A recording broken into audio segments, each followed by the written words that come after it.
Hold on. I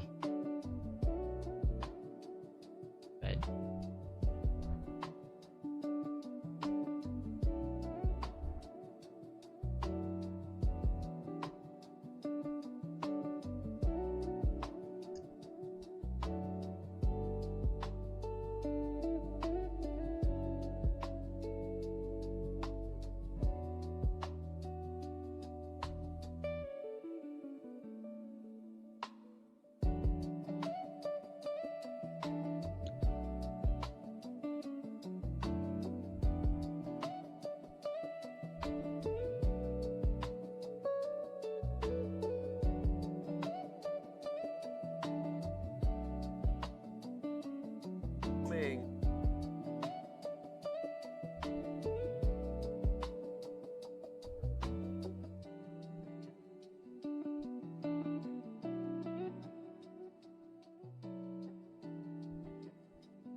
Hello.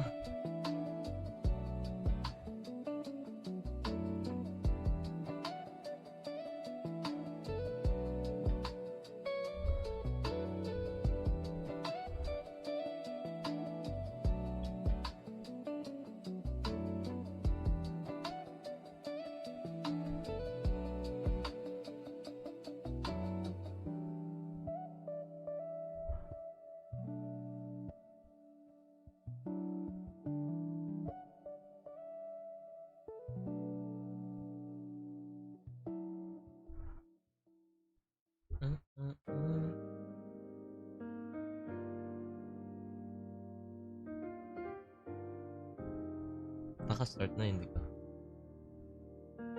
Di ba?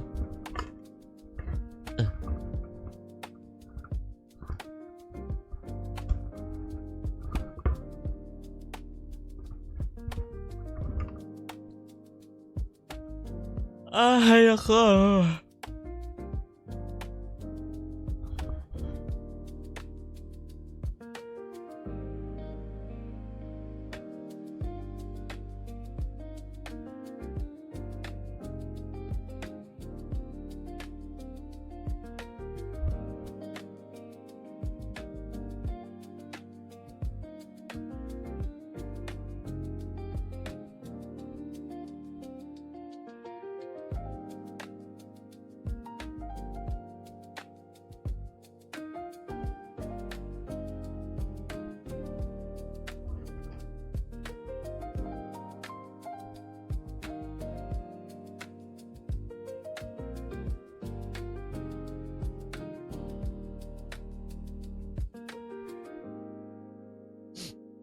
Nakalimutan ko kahapon na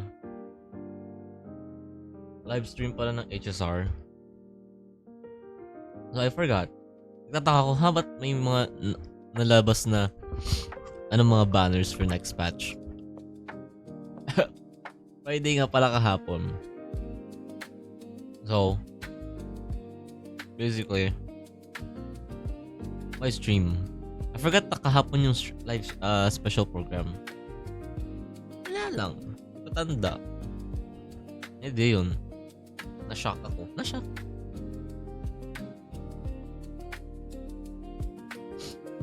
But either way, we're gonna watch special program and then I'll do Act 5 after organization.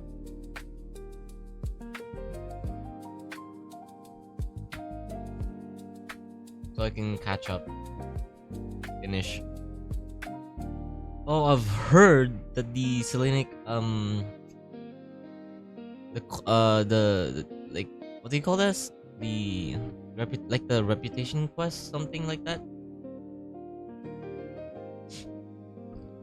For Nodcry with Columbina is locked until next patch. So I'm fucked.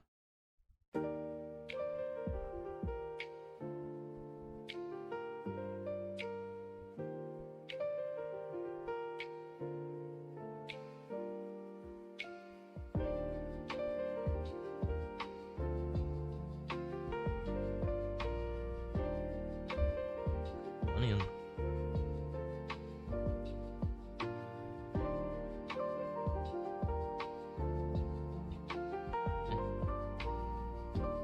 Hello, Sav. Good morning.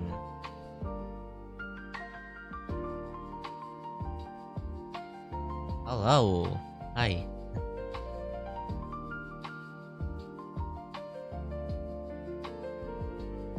Alright. We're gonna watch. So we can finish it as soon as possible. I wanna be quick today. Just cause. Just cause.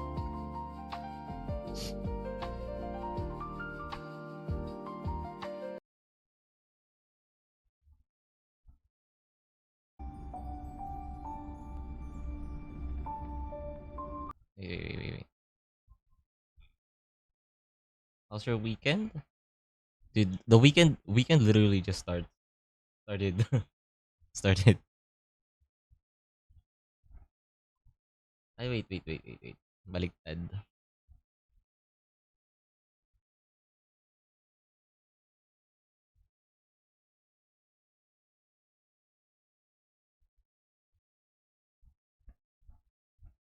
Kakagising ko nga lang eh.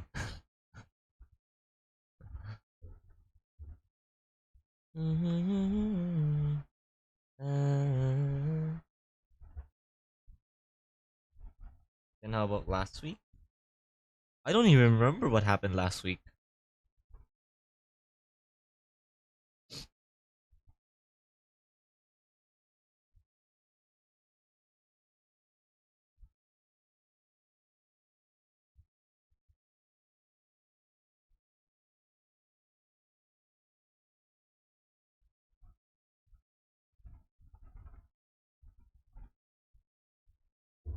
You gotta cherish memories. Okay. It wasn't that exciting last week, so I don't know about like cherishing memories from that week. It was a good day yesterday though. I got to hang out with friends because we barely even hang out anyway.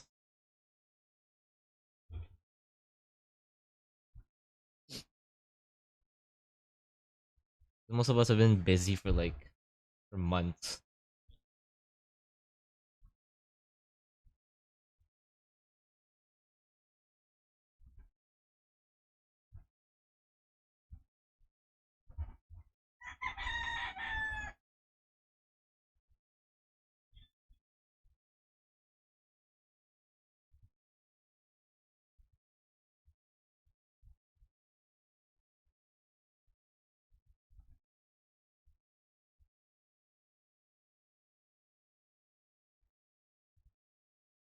While I'm alone.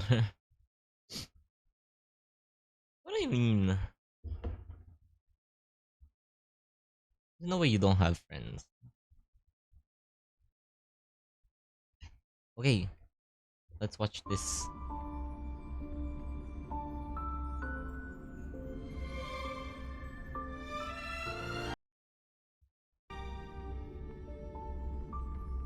We're gonna watch habang I'm eating. Makakain ako.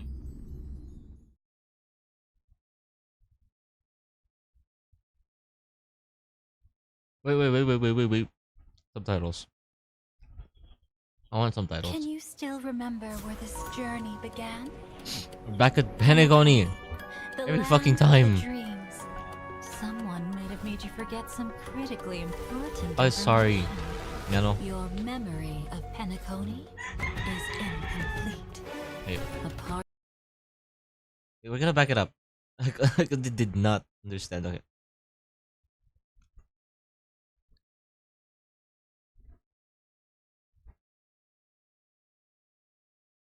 Man. Okay.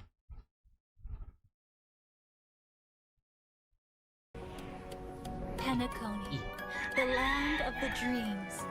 Someone might have made you forget some Is critically. it loud?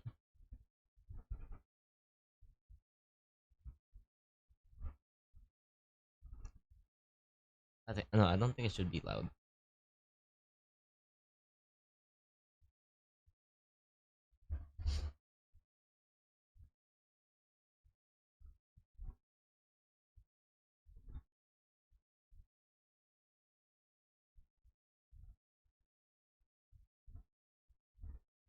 I can turn it down.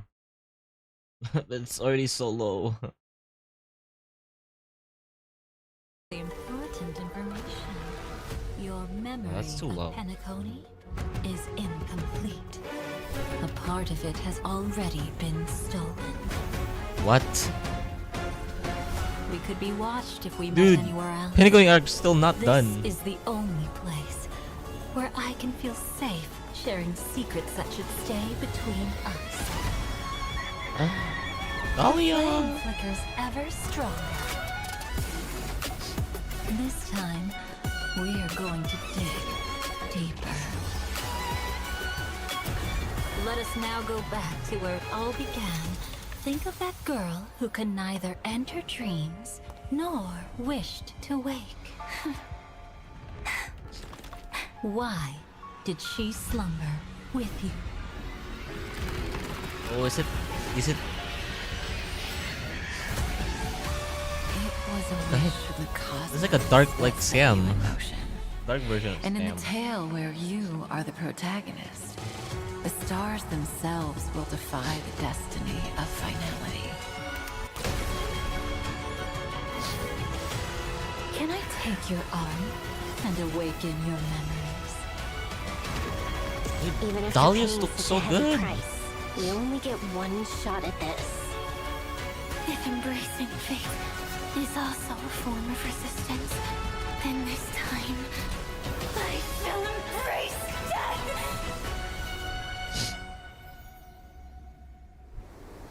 Damn. Firefly, bro. Firefly.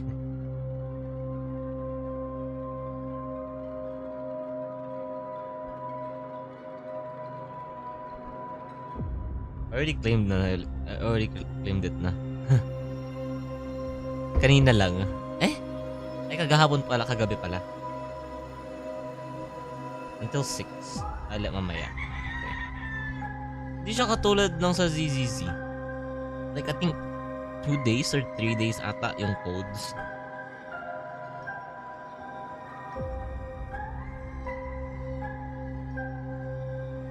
Dapat ginagawa nilang ganun sa lahat, parang may oras pa.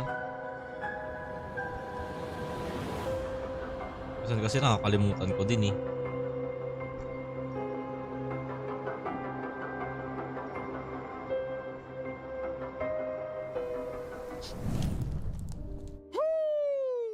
And whether or not your world has a day-night cycle, good morning, good afternoon, Baba. and good evening.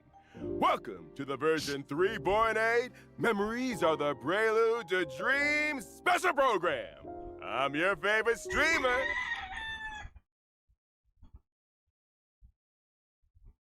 Wait lang, ano yun?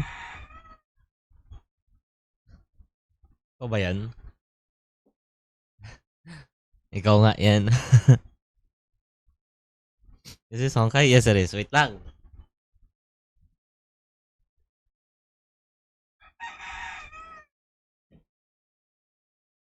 May maingay. Ano ba yun?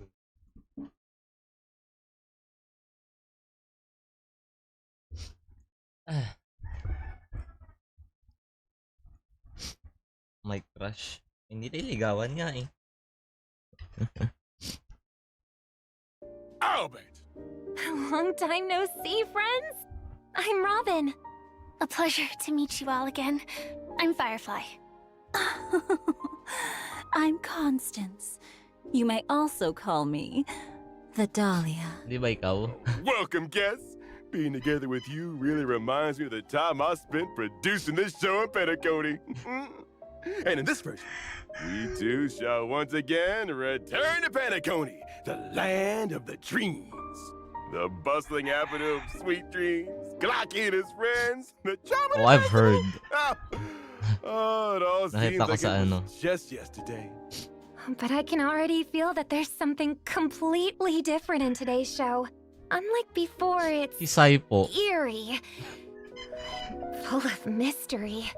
You're right. We've just seen a ton of images in that version trailer that didn't fit our memories. Totally. For example, there seems to be a lot more to Miss Firefly's trip to Penacony than what we already know. The Dream Master, who hid behind the scenes and only ever showed himself Is it using a February? raven, also seems to have some profoundly dark secrets. There's something Oh, else I'm oh, right. very interested in. Might That end the Black no. Glamoth's Iron Oh wait, no, Cavalry no, no, Knight in no. the Yeah, trailer? ano. What's that about? Yeah, it might end in February. Weird. I don't remember seeing any of this in Penacony. Was it so long ago that I'm starting to forget what happened? Maybe your memories are indeed Honestly, having hindi siya problems. much, at least mas In worse truth, pa nga yung nangyari The dati kay Trailblazers' Ayaka. memories were incomplete, despite being the heart of this storm. Some of their memories' most important parts have already been stolen. What? How? Kain na po. Don't worry. I'm here to help the Trailblazer regain these memories. What do you Awesome. mean? With the Dahlia here, Stolen memories? everything will be all right. Oh? Do you two know each other? Yeah. The Dahlia Gawa is siya nung super nag-lockdown. reliable. We wouldn't have been able to na-extend. complete some So missions basically, hindi without her. makapag-work yung Under the guidance of my abilities, staff the ng Trailblazer will ni piece Hoyoverse. together a more complete timeline So, for the na-delay Penacony story through recalling their memories. Now that I think about it, there were indeed some loose Kasagsagan threads pa that siya were ng never tied up pandemic. in Penacony's story. Then my gathered guests, come, let us unravel this web thread by thread. Firstly, the story started with The Astral Express receiving an invitation to join Penacony's Charmony Oh, Festival. Charmony Festival again. afterward. The crew's mission was Others. To find the They didn't- legacy of the They didn't have like a Watchmaker, proper one last father time. of Penacony, then answer the question of why does Yeah, life the Ayaka slumber? banner. After Dude, it was some such a fun meme time, before. vibe of Because the it was story like took a nosedive 240 days. because of So basically, deaths it's even of worse than Firefly and the Robin. current situation. indeed. At least But they have a we're back. plan for this time because it's Did not we like miss anything? For example, it's not like killed Robin. Back then, everybody was getting Sunday held had back. believed that They were- Gallagher They're was just the creating culprit. time for themselves. Since to, like, Gallagher was the one who create something instructed different. Sleepy to cause multiple disappearances in the sweet Yeah. dream. But I must also remind everyone that Gallagher never admitted responsibility. Ooh. Could it have been someone else? Mm-hmm. But it was actually thanks to such misfortune that I managed to reach Dreamflex Reef and uncover deeper truths. So the goal of that hidden operator is truly elusive. That's definitely suspicious. Let's move along with the story for now. As we continue to investigate Penacony, we learn the truth. The ones behind all the chaos weren't the family at all, but the See, we never, surviving never members even of get the to see order. the family at all. That's right. That's what I'm My curious brother about. and Mr. Gopherwood, that is, the Dream Master, tried to drag Penacony into Enna's dream to manifest an eternal paradise. To think that the bright visions of a 7-day holiday crumbled to dust! It truly breaks my heart. As for the Dream Master of Penacony, I heard that his body was destroyed in an accident, and he could only continue his existence in the sweet dream. It's been so long since he put himself in the limelight like this. It's quite unusual. What kind of secrets will this end up Wait, do you know that one? exposing? Been so long. And he could only Penacony. I heard that his body was the Dream destroyed in an Master. accident, and he could only continue his existence in the sweet dream. It's been so long since he put himself in the limelight like this. It's quite unusual. What kind of secrets will this end up exposing? It seems that Enna's dream wasn't as simple as it seemed, and the Dream Master's machinations in the dreamscape were more deliberate than we thought.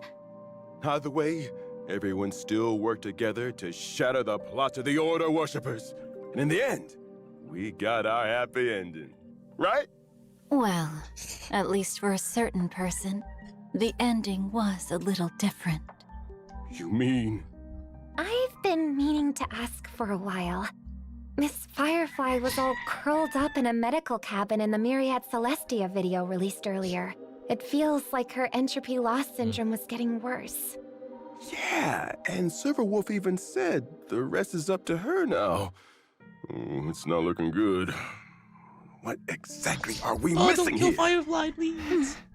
Let's take a step back. Sana huwag siya mamatay. Firefly once told us that Elio's script said she would face 3 deaths in Penacony. Later on, Firefly walked toward her own We saw battlefield one? after sending Or was the it 2? Trailblazer off to the There's final still the last stage, one. only to reappear before us on the Radiant Feldspar without a scratch. Forgot. But we know nothing about what happened between these 2 events. If everything is as we remembered, then why is Miss Firefly having such a crisis after leaving Penacony? Also, what exactly did the 3 deaths in the prophecy mean? The Trailblazer really doesn't have to know about all this. The meaning of truth is never about knowing the truth itself. It's about what people gain in their pursuit of the truth, and how they'll face the truth. Isn't that right? In version 3.8, I'll be joining the Trailblazer to experience the story through Firefly's eyes. How she initially entered the dreamscape, how she met us during the story, and what battlefield she must face. All these questions will be answered one by one. That's right. Firefly's exploration of the dreamscape was also far deeper than what we remembered. As we follow her footsteps, the family's seat of We getting, like, power, new areas? Dream of Gnawing Oak, will also surface from memories. It was once part of the Dewlight Pavilion, but has long since been abandoned and sunk into the unknown depths of the primordial memory zone. The oak trees growing wild, New area. and the derelict buildings combine to paint a rather oppressive scene. Even I have it's never like- seen this place. Did Mr. so Gopherwood heavily bury his inspired by secrets here? It Emporius does look now. very different from the solemn and dignified Dewlight Like, Pavilion we you know. can definitely tell. Mm-hmm. Venturing deeper will show us a giant cocoon floating before the stately stained glass windows. A cocoon? Could this place have something to do with the propagation? That's definitely possible. We know that Firefly used to belong to the Glamoth Iron Cavalry before honestly, I joining the didn't know Stellaron about Hunters. They were weapons produced by the Republic of Glamoth to fight against the propagation swarm. Soldiers with similar faces woke up in their incubators, and their short lives would be entirely spent fighting the swarm. What a tragic destiny. Firefly will face her past in this dreamscape. She will encounter an old friend, the other Glamoth Iron Cavalry Knight in the trailer. Harbinger of Death, Swarm Nightmare. That's odd. The Glamoth cavalry disappeared with the swarm's end, never to be heard from again. Where did this warrior come from? And why did they appear in Penacony, a place far from the front lines? And from the looks of it, this fighter doesn't seem to be a friend. And without further ado, allow Albert to provide you with more intel about them. As a fellow Glamoth Iron Cavalry Knight, Harbinger of Death Swarm Nightmare fights in the same way as Sam. They ignite the battlefield and sweep up enemies in a firestorm. The Iron Cavalry's gear is indeed very interchangeable, including the weapons mounted onto our armor. What's different here is that after using the ability Gene Wait, Duplication, that's like similar. this Iron Cavalry can summon Juvenile Sting. The swarm? Juvenile Sting has many functions. It coordinates with the Iron Cavalry Knight in launching follow-up attacks, and also charges them. Once the Iron Cavalry Knight finishes charging, it'll immediately take action and use the powerful ability Primordial Tide Swarm of Death. Wait, it's like Sounds like we need to prioritize the eliminating same, like, juvenile animation, Sting to but come out it's on top against propagation. this foe. That's true, but it's also easier said than done. After the Iron Cavalry Knight summons Juvenile Sting, it will apply the Rapid Evolution state to the Sting. Allied characters cannot deal crit damage when attacking targets that are under the rapid evolution state. Then what should we do? It'll be much more difficult What to the- defeat Juvenile Sting in this case. Not to worry. We've got ways to fight back. When the Iron Cavalry Knight summons Juvenile Sting, we can select one character and their summons to immediately take action and enter the Nemesis state. Any characters Wait, and their you summons can't in the crit? Nemesis state can ignore the enemy's rapid evolution state. Please save the state for me whenever possible. In other words, we need to get the most out of the Nemesis state and quickly get rid of all juvenile stings. That's right. When all summoned juvenile stings are eliminated, the Iron Cavalry Knight will dispel gene replication and take more damage. Take this chance to dish out some heavy damage. Thank you for this intel, Mr. Owlbert. As for why the dream of Gnawing Oak looks so dilapidated and what my past comrade has to do with this dreamscape, All that will be revealed as the Trailblazers' memories return. Wait, so what? Like, What's what? more, They're just creating it'll also bosses now reveal for the like meaning behind the specific Trailblazers' archetypes? recovery of this memory. Perhaps it'll interfere with the path of Finality's Ano, direction. hindi ako nagkamali Or ng perhaps rinig, ha? It'll help you Kasi say a better tangina. farewell to a friend. I don't have any No, break Don't do this characters. to me. I don't want to say farewell to anyone. All right, 'Cause I'm then fucked we'll if he take gets a break, in the and rotation. we'll be back before you know it. Just a possibility.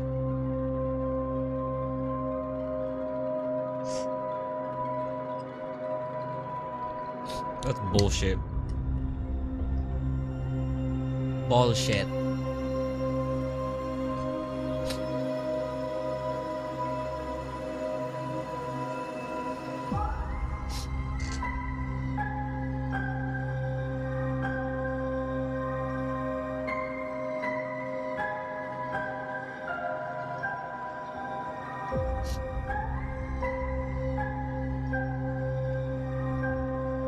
Nagkape nga pala ako. God.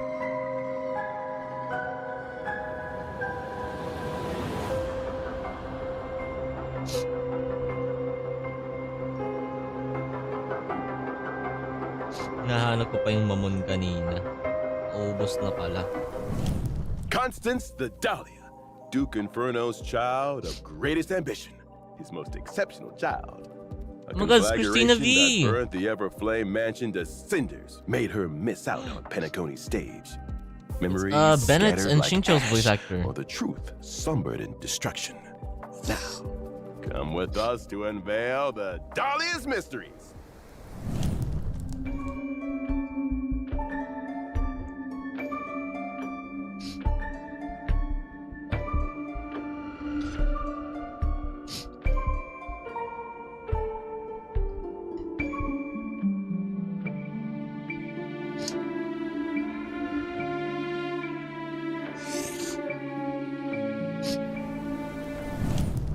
The Dahlia first showed herself in the ceremonious declaration of war made by the Everflame Mansion against all factions present in Penacony.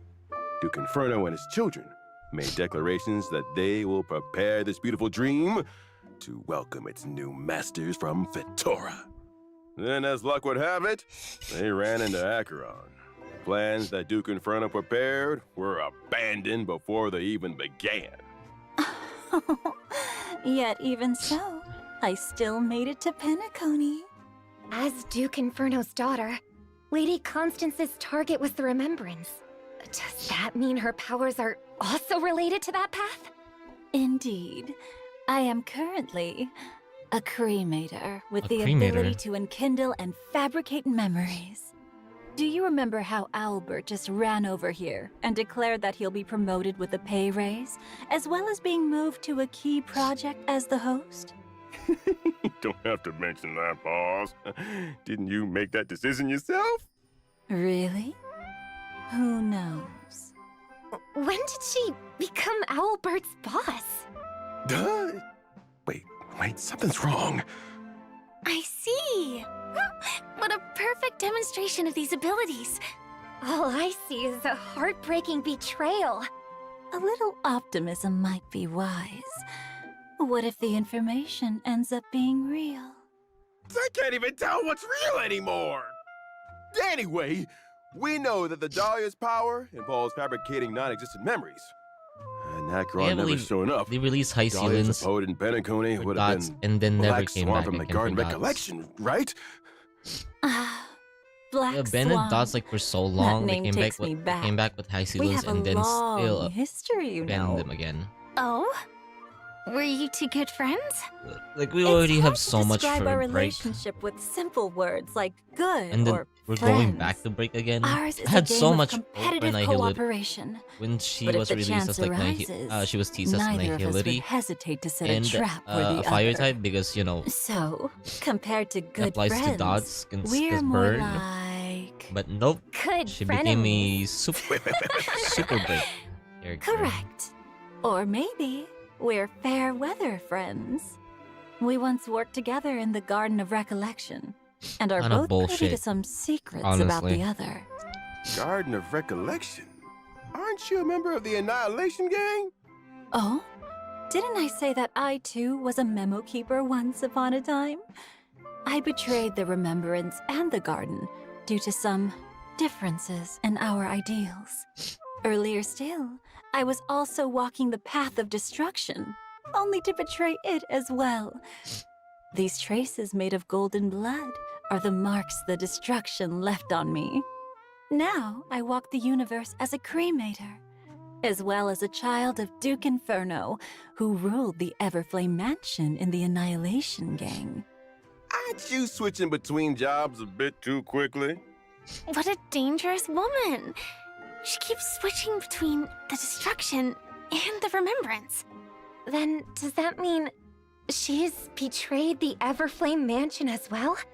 Has she discarded the identity of Duke Inferno's child too?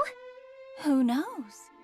Perhaps the truth has long been scattered to the wind, along with the ashes of memory. But in Penacony, the truth and the memories that were lost hold special meaning not only for the Trailblazer, but for me as well. Indeed. During the story of the version 3.8 finality mission, the Dahlia will help us regain the cremated memories and complete the entire Penaconian trailblazing expedition. For those whose memories of the story have grown a bit hazy, this is the perfect opportunity to revisit it and gain a deeper grasp of what really happened. Now, let's take a look at what powers are wielded by this otherworldly lady, someone who has graced so many different factions. Good. I'm a fire character following the path of nihility. I allow my team to deal super break damage before they break the enemy. Fuck you! Using Fuck my skill, you! I'll unleash Fucking a hate gloomy break, zone. man. While the 'Cause zone they don't have lasts, single toughness character that reduction dealt by allies can trigger super break benefit damage from that. even before the enemies are broken. Also, while allied teammates are in the zone, their weakness break efficiency will increase. Sounds like she'll be a great partner for teammates who are good at dealing super break damage. That's right. At the start of a battle, I'll automatically invite a teammate to become dance partners together. After either of the two dance partners attacks an enemy target, they'll additionally deal one instance of super break damage based on the toughness reduction dealt by this attack. After the other dance partner launches an attack, I'll also follow their steps and unleash It's a not even like follow-up the attack initial to deal attack. bounce damage to the enemy. It's just like an And additional. as the moonlight falls, the Dahlia sweeps onto her stage. My ultimate applies every dance partner's type weakness to all enemies and lowers their defense. Oh, in other That words, looks so good. Lady That ultimate is Constance so and her good. dance partner would both be able to reduce toughness and fight with greater ease. That's right.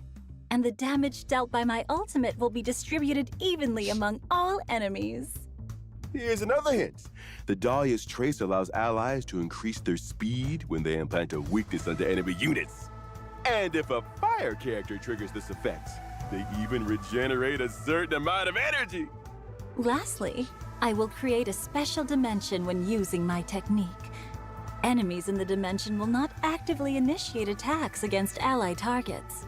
After entering combat with enemies in the dimension, I'll immediately initiate the zone from my skill and deal super Honestly, break should I damage start to enemy like targets. investing in break teams? So dangerous yet so The thing is, I don't have captivating. Wing Shot, I don't have This Q, combat style is and then I don't truly even have like a fascinating. single Yeah, that's the magical allure DPS, of Constance. break And DPS. now, it's time That's for like a so much special investment message. I Let's take need a to listen. do. Dear Trailblazers, version 3.8 will last for It's a like total too much. of 8 weeks. As such, Not unless this version's Hoyoverse gives me like content will have additional actually just the adjustments. 5-star, all the 5 Personally, stars. In the newly added version event, Trailblazers can obtain tokens by consuming Trailblaze power. Based on the number Oh. of tokens, Trailblazers can obtain stellar jades and self-modeling resin. Tokens can also be used to win bonus rewards. And that's not all. Whoa. Version 3.8 will feature the double reward events Laner Fisher, Romo the Strange, and Garden of Plenty. At the end of 3.8, there will also be a new phase of Apocalyptic Shadow. Not to mention the 3.8 version banners are a little special. In version 3.8's first phase banner, Trailblazers can acquire the limited 5-star character, the Dahlia. The limited 5-star light cone, Never Forget Her Flame, will also have a boosted drop rate. Additionally, the limited Firefly. 5-star character Firefly and the limited That makes 5-star light sense. cone Where About Your Dreams Rest will return. Why didn't Now, they do like version 3.8 second phase banner? The limited 5-star do character like triple Yuge banners? and Ling Xia will simultaneously return. As with the limited 5-star light cones, 'Cause they could have Long had Road leads Firefly, home, Lingshot, and and Cube Alone on a triple banner with And finally, Dahlia. due to the version extension, there will also be a third They phase could have kept banner. like rerunning This banner Crisis Airs We'll because see we're the still return in of the limited version 5-star 3. characters, Goliath and Sunday, as well as limited 5-star light cones. 'Cause I'm still aiming for the time-woven into others. gold, Ugh. and a grounded aesthetic. For more details, Trailblazers should keep their eyes peeled for further informational announcements. Up next, let's take a look at other events appearing in version 3.8. And now, or maybe it was a long time ago, or was it a short while ago? The Oh, Chrysos this Wu again. Championship is about to begin. As a special guest, the Trailblazer will lead their own little chimeras as a chimera trainer and form a powerful team that will charge toward the championship. The mission of the chimeras in this They make Chrysos this like Wu a PvP Championship now. is no longer dealing with daily tasks in Akama, but to defeat opponents in battle. I fucking knew it. But please don't be alarmed, everyone. We know what we're doing. We guarantee that no chimeras will be harmed in this competition. This was fun. It's Yeah, worth no, it noting was that just the fun. participants in this championship are the Chrysos Air heroes, and they'll help the chimeras in their own ways. The Trailblazer can invite the heroes as participating friends, and every Chrysos Air has their unique chimera companion. Through spending so much time together, Cute. the Chrysos Air's chimeras have developed personalities much like their What's that trainers. black one? For The red example, one. this master cat thief who snatches away enemy chimeras the moment battle begins. She's clearly inherited Cypher's tricks. They're so cute. I wish I could keep one. Oh, they're as cute as the origami birds. I'm gonna become a loyal fan of the chimeras too. And more chimeras are waiting. After picking a trainer, you need to form a dedicated team for them. During combat, the Trailblazer can purchase various chimeras from the store. Having identical ones grants them experience, allowing them to level up and become even stronger. There is also special equipment on sale that can be used to enhance your chimera friends. Build your ultimate team using each trainer's and chimera's unique abilities. Then set out to conquer the world. Oh, splendid! Apart from the tournament that progresses with the story, the event will also have a challenge mode where you can fight Chrysos Airs or your friends. The Trailblazer can actively initiate a challenge, or they can set up a defending lineup and wait for challengers to fall into the trap. Together with the chimeras, I'll end all conflicts in this world. Oh? Isn't this supposed to be a relaxing and laid-back event? If your blood's already boiling and you can't hold back any longer, you can always try the event remnants of twilight. Within the Garden of Life, a strange scroll has surfaced. Its pages are filled with the epic legends of heroes who once stood against formidable foes. Formidable foes immortalized into epics. They never fail to make my heart race. The event has 5 different combat stages with unique mechanics in each stage. Some stages will turn characters into merpeople to fight against the enemy, while other stages only need you to bring healing characters to ensure victory. That's right. You'll probably have a hard time passing the challenges if you stick to your usual approach. For example, in the stage Synergy Duo, our characters must split into 2 teams and engage in simultaneous battles against the bosses, Dark Duelist and White Guard. If one of 2 bosses is defeated, but the other is still standing, the defeated boss will be revived on their next action. In other words, we need to try defeating the 2 bosses at the same time. If the 4-person team is split into 2 and fights separately, then the lineup also needs to change accordingly. It might be better to allocate a damage dealer for both battlefields. That's right. The charm of this event lies in how to figure out a breakthrough under this brand new mechanic.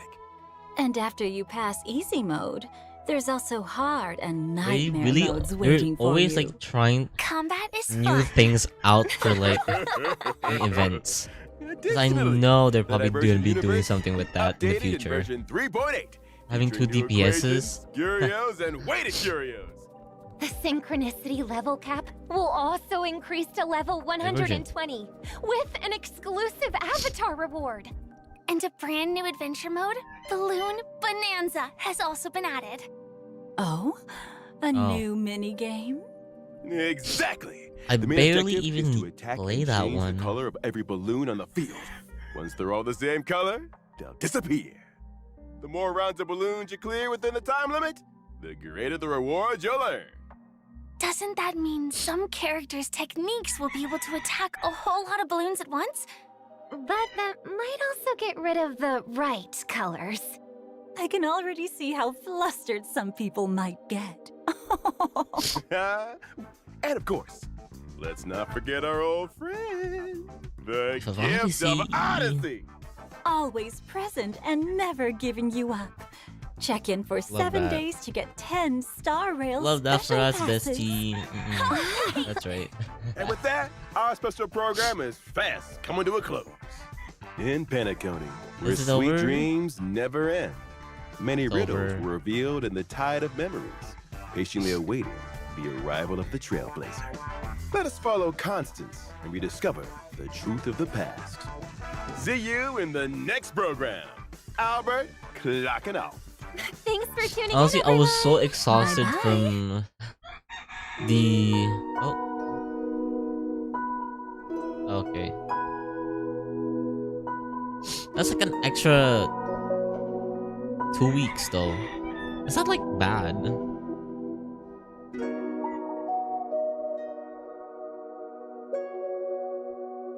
Okay.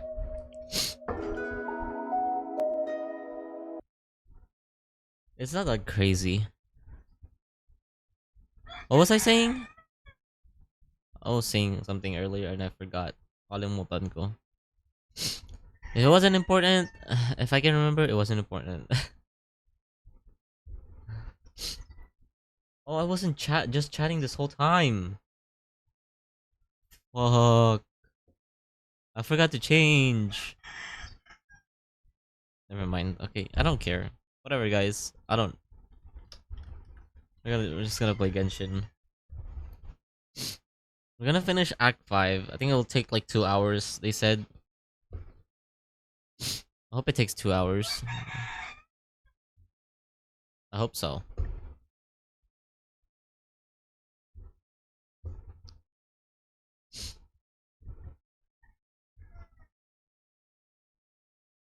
Dude, I'm still hoping for like Durin. I lost my 50-50s. 50-50, not 50-50s. I've been losing 50-50, bruh. Every time. All games, all 3 games.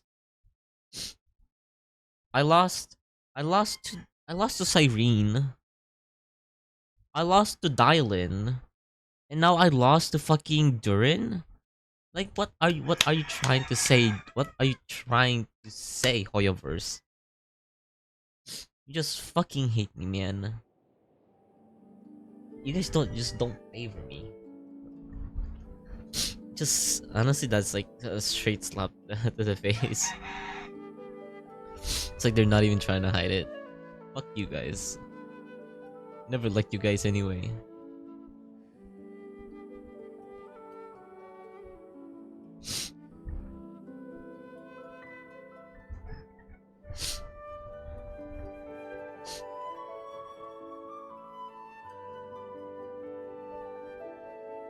Genshin Impact.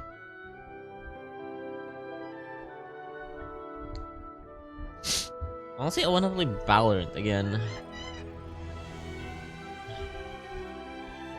I deleted it again because I needed to like download um I need space so I can download the ZZZ update.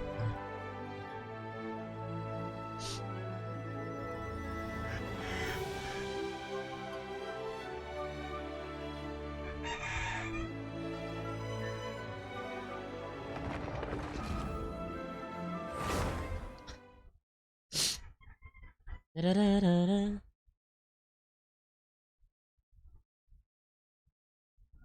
Okay, while that's happening, I'm gonna wash my dishes. I'll be right back.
Time itself is a silent song. Exactly. But none of them believed me.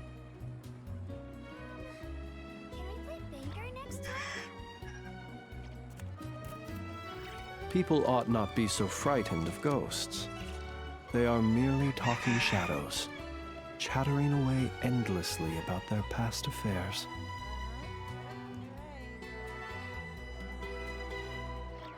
Time itself is a silent song.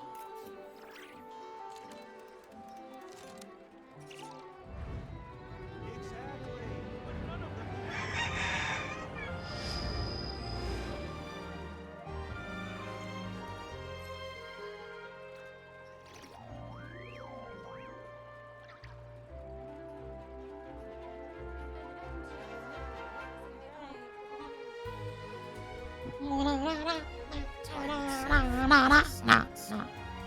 Oh shit, I forgot. Dapat pala ano, tawag dito. Hindi ko muna sinraft yung no, and then I'm overcapped. Never mind. Can we play Banker next time? Actually, no, magka-quest naman ako, so I can still do the dailies. We're starting off the Act 5. Oh, where was I? Oh, I was at Fontaine.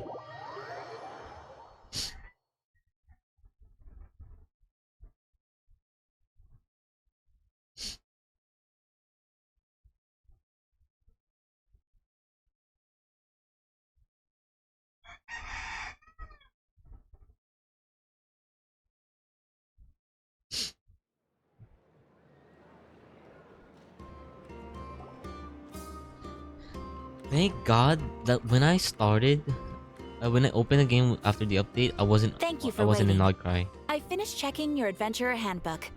Here are your commission rewards. Oh. Wait lang. We have no other urgent commissions on the books at present. Thank you for all your hard work lately. Perhaps you two could consider taking a vacation. Amazing! Paimon never thought we'd end up having downtime in Nocry. Things were pretty hectic when we first got here. Everywhere you looked, it was either the Wild Hunt causing chaos or the Fatui stirring up trouble. It felt like this whole region was one giant slime in a barrel, ready to go boom at any moment. We really have achieved a lot since we've been here, haven't we? Traveler and Paimon strikes again. That's right. Another win for Tibet's top duo. Ah, yes. Are you two aware that the Moon Prayer Night is soon to take place? Oh yeah! Llama told us that was coming up soon. Wait, why do you mention it though? Do people in Nasha Town celebrate it too? Paimon thought it was just for Moon Goddess worshippers. You're partially right. Most people in Nasha Town just see the festival as an opportunity to do business. They do not concern themselves with the religious element. The festival was first celebrated by the Frost Moon Scions. On this day, they would wear moon prayer blossoms and celebrate the birth of the moon goddess through song and dance. They would also prepare food and handicrafts and give them as gifts to others. Over time, it Parang became dumilim tuloy. Nodcry's most lively festival. Oh, sounds like fun! I'm definitely up for it. Great! Well, in the meantime, since Catherine doesn't have any commissions for us, let's focus on some personal business instead. When we first got here, you mentioned that this was where your spaceship landed? We didn't get to follow up on it at the time, because we got wrapped up in that whole rare air situation, but now we can finally start investigating it properly. Except we have no idea where to start. Well, there's a saying Paimon's heard around these parts, which goes, if you lift up a rock, you'll find something you weren't looking for. By that logic, you'll never find what you're looking for while you're searching, but the moment you stop looking, it'll jump right out at you. Really? Could be worth a try though, right? Anyway, Paimon suggests we focus on other stuff we want to do for now, and just keep an ear out for spaceship-related intel as we go. You haven't seen Columbina in a while.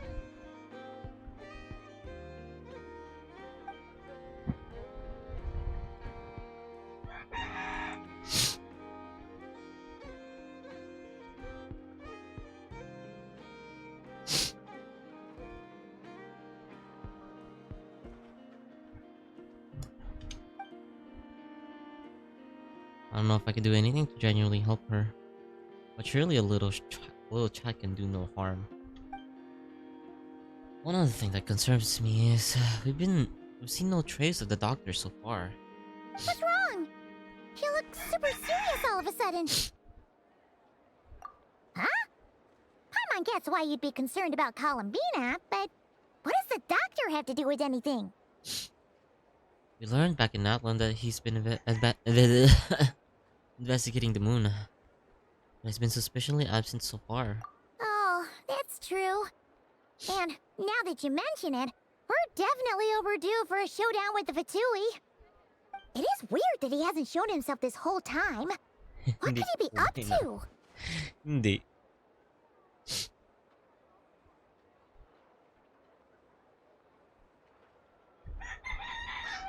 I like stories, I like lore. I've been invested with Genshin story for so long.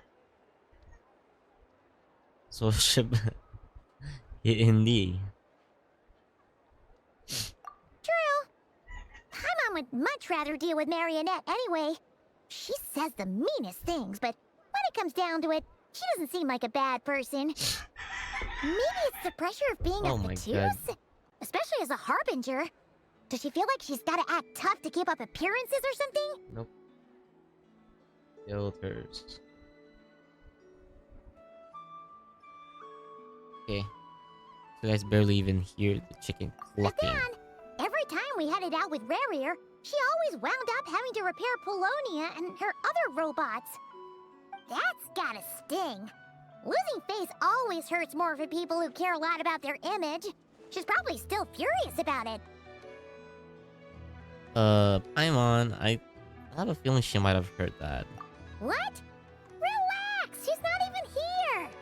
Huh? What's the matter? Oh, nothing. Sorry, we'll be on our way now. Where are we again? Oh yeah, Columbina? Right, yeah, let's go see Columbina.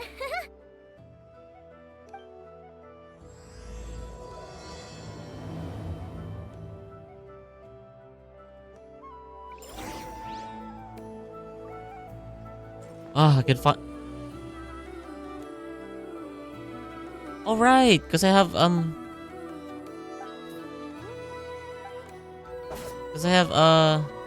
Yehoda. Exactly, I forgot about that one.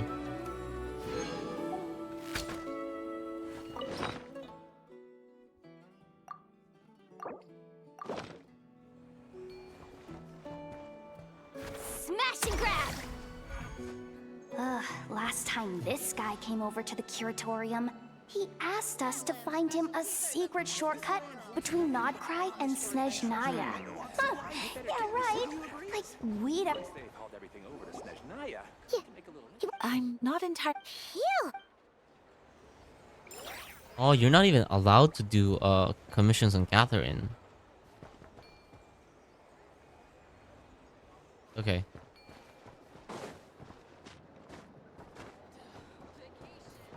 Also, there's only a selection of people who you can do that to. You.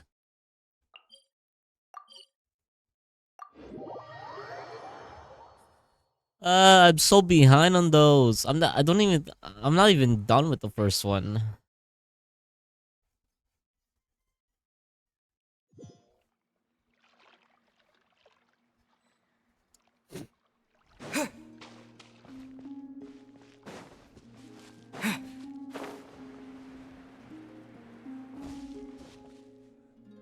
I really do hope she uses these.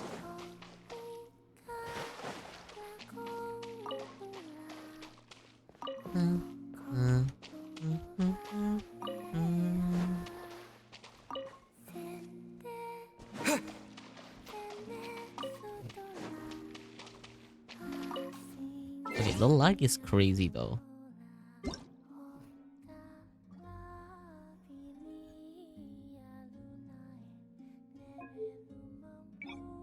I'll turn it down.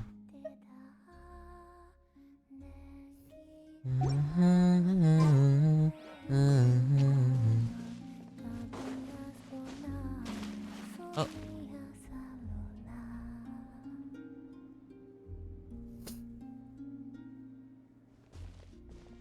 Hey, she's sitting up! Is me sitting here a rare sight? No, we just thought you'd be resting. Perhaps I would have been, were it not for the sudden arrival of some unexpected guests.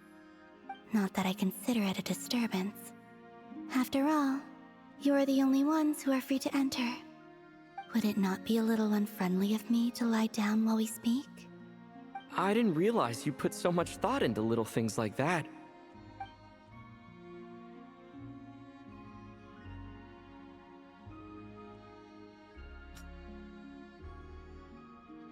Only sometimes.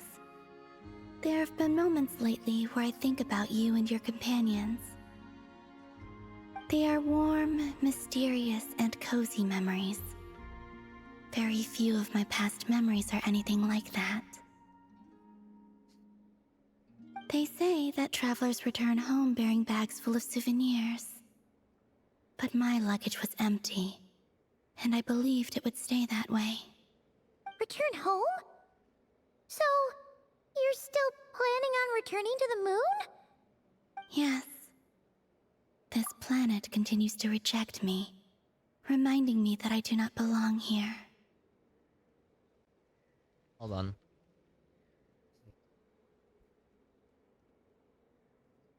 I'm trying to close some apps.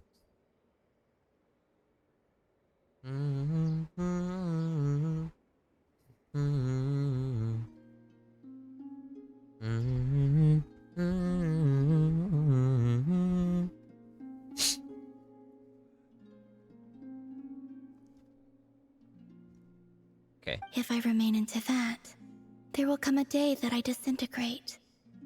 And I don't mean reduced to dust or turned into food for the flowers. I mean, I will cease to exist entirely. All right then. Well, we're sure gonna miss you. But it sounds like we'll have to say goodbye. How do you intend to return? The Moon Prayer Night is soon to arrive. On that day, the moon will be closest to Teyvat. The Kuvaki in this land will reach its peak at that time. I merely need to grasp the tide, and with relatively little effort. Oh, Paimon gets it! It'll work like a slingshot! You make it sound like she's gonna get blasted up to the moon. If I did that, I suspect I would crash into the false sky. I will be using a much gentler approach, but I do like the analogy. It's fun. You see? She gets Paimon's sense of humor. In the blink of an eye, the time has come to part ways. It does feel that way, doesn't it? Time seems to fly fastest when you are enjoying it. I have always thought of myself as a wanderer on this earth, and it has never expressed any desire to keep me here. Yet, just as I plan to depart, it tugs at my arm. Is this a gesture of affection? Or is the world mocking me? Oh. Were you hoping I can answer that? Yes. You are a traveler, so you must have a lot of experience in this area. Then, what I would say is, enjoy the moment. That's right! Don't overthink it! Happiness is happiness and joy is joy! The point is to enjoy it, not analyze it! I see. Then what I would say is, even though I am very tired right now, I am still happy. I can't tell from the tone of your voice.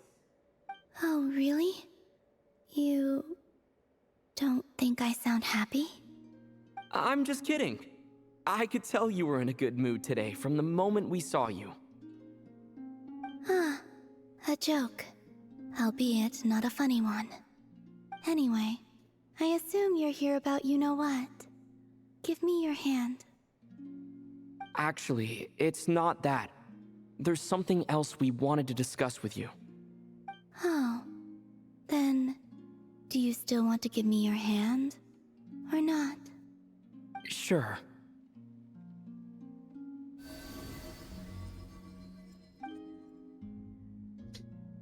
Thank you. So, I've heard that in the Moon Prayer Nights of the past, people here would hold celebrations in the Moon Goddess's honor. Since you helped so much in our fight against the Rehir of Solnari, I think you deserve a farewell party before you return home. I haven't asked everyone else for their opinions on this yet, but I'd like to invite you to join the upcoming Moon Prayer Night. I've never joined a Moon Prayer Night before. I'm not sure what I would even do. Oh, don't worry about that! We take care of everything! All you need to do is show up. Of course, there's no need to force it if you're not feeling strong enough. It's just, this kind of felt like a golden opportunity. But they call me Kutar, and the Fatui have an arrest warrant out for me. I shouldn't appear in public right now.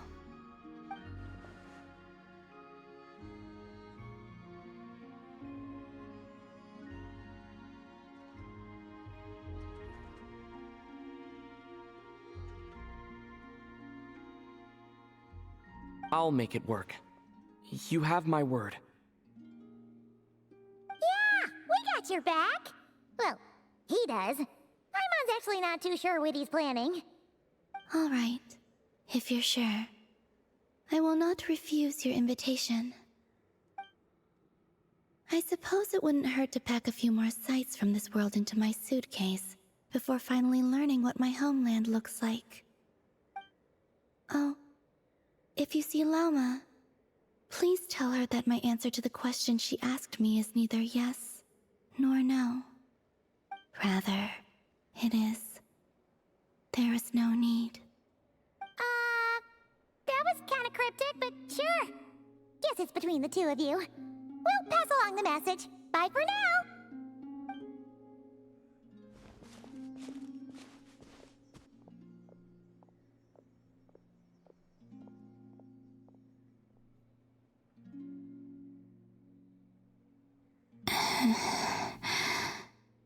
And also, I do not know. Do not know what. Why do I keep doing that? Stop. Oh, Since she's agreed to join the festival, let's go see who else wants to take part.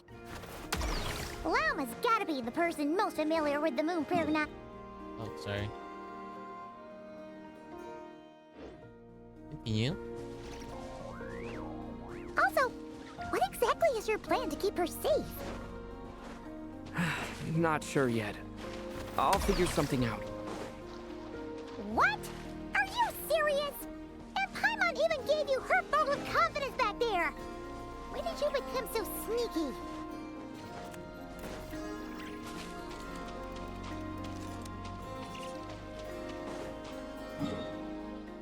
It's like you're done. You just TP now.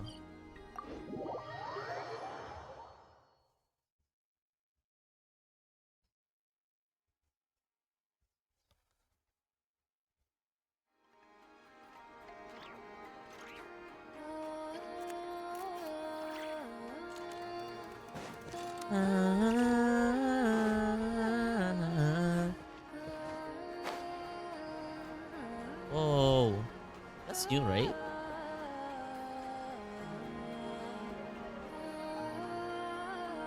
Hey, Llama! It's us! Huh? Varka? What are you doing here? Beats me.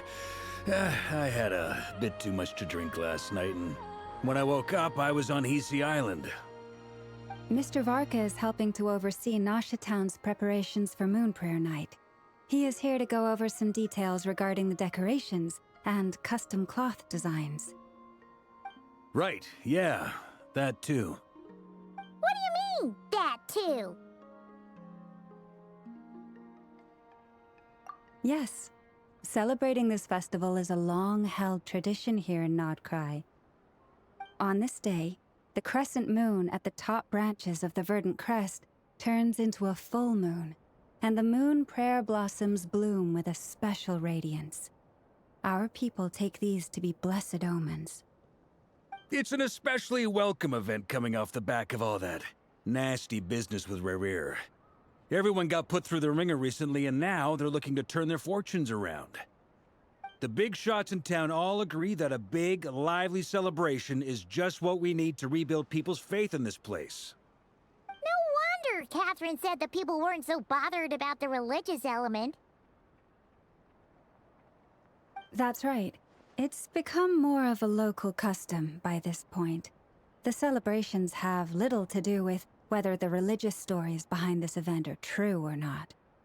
Even the Frost Moon Scions are eagerly awaiting the coming of Moon Prayer Night, despite now knowing that their past beliefs were founded on a falsehood. That's fair. It's a bit like the lantern ride in Liyue. It's a chance for people to enjoy themselves, not debate the existence of the Adepti. Yeah, but the Adepti does exist. Oh, one other thing! We just went to see Columbina. We went ahead and invited her to take part in the festival this time. Hope it's okay. Wait, so... you mean she agreed to it? Huh. That's quite a surprise. Then, I suppose that she intends to return to the moon on that day. Oh yeah! It's kind of a complicated process, but basically, it's like a slingshot.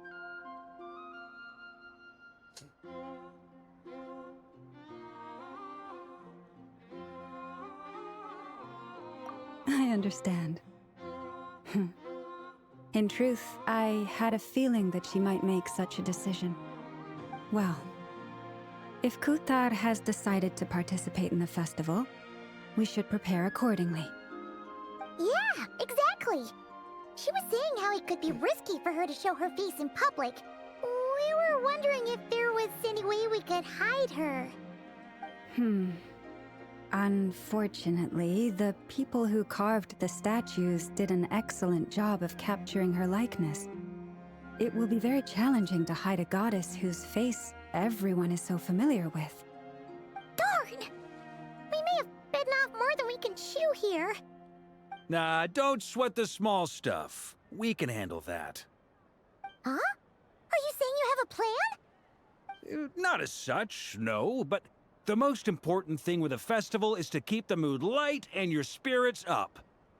You can't go preparing for a festival with those long faces. You'll never convince anyone to enjoy themselves. The Mondstatter spirit is strong with this one. As it happens, I agree with Mr. Varka. Let's start by making our appreciation for Kuthar the beating heart of the festive atmosphere. And who knows? Once we get the ball rolling, perhaps everything will just fall into place. Hey! Did you catch that? Llama said the thing! Or close enough, at least.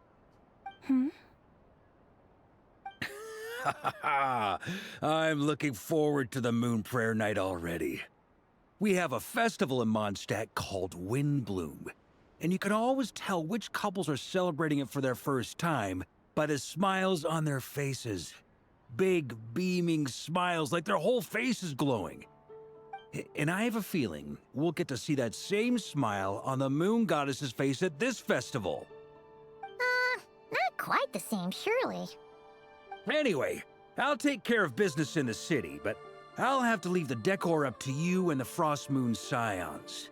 No one else can capture that traditional aesthetic quite like you guys. But lastly, there's the final key element that brings the festival to life. Companionship. I'll take care of that part. Before you leave, let me show I'm you very something expert that on that we've been one. preparing.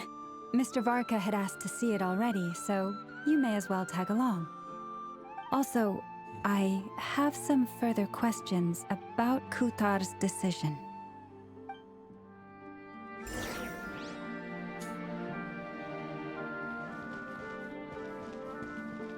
You.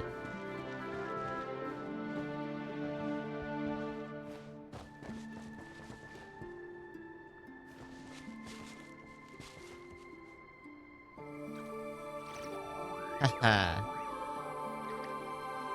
How do you get to the other one?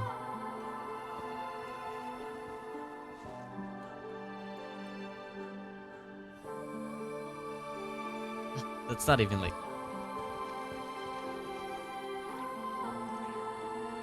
Huh? What's this? They sure look like they're having fun. I believe so. Kuhenki seem very skilled at playing drums like these, although I'm not sure where they learned it from. Maybe it's an innate talent? In their eyes, they're probably just playing with toys.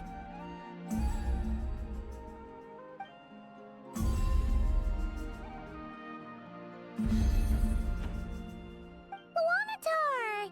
You wanna play too?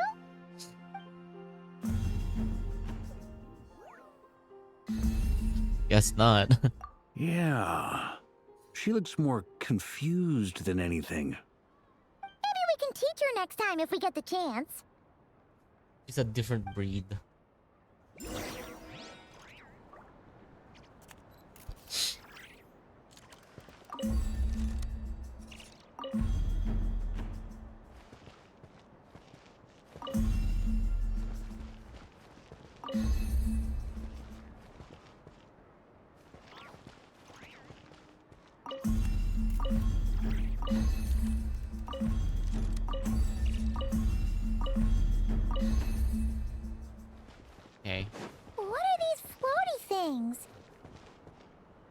veils. We hang them from buildings in the city during the festival. When you look at the sky through them, it creates a Why do lovely they walk so misty fast? effect.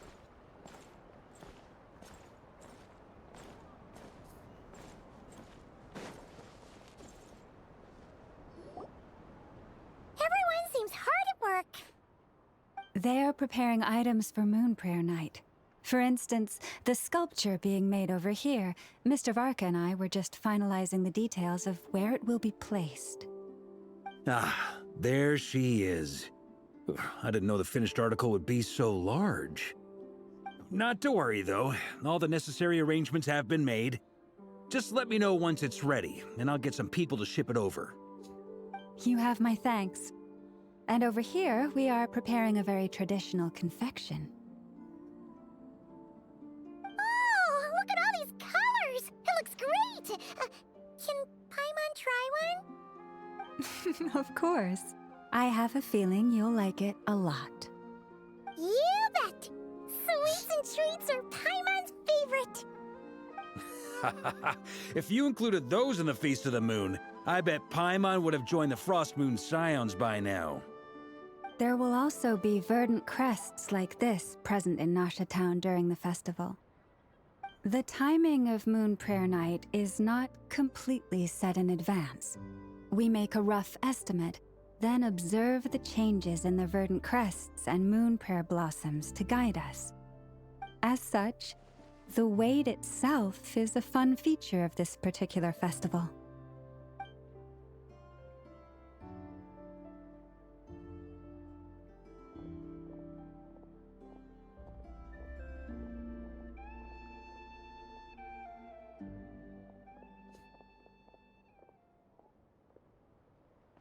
Let's talk here. To tell the truth, I am very surprised to hear that Kutar is willing to participate in the festival. I once asked her if she'd be willing to stay with the Frost Moon Scions. I could introduce her to everyone, and we could be a family to one another. She did not answer, but she has not appeared here since. I took this to mean her answer was no. But if that were the case, she would not have accepted this invitation.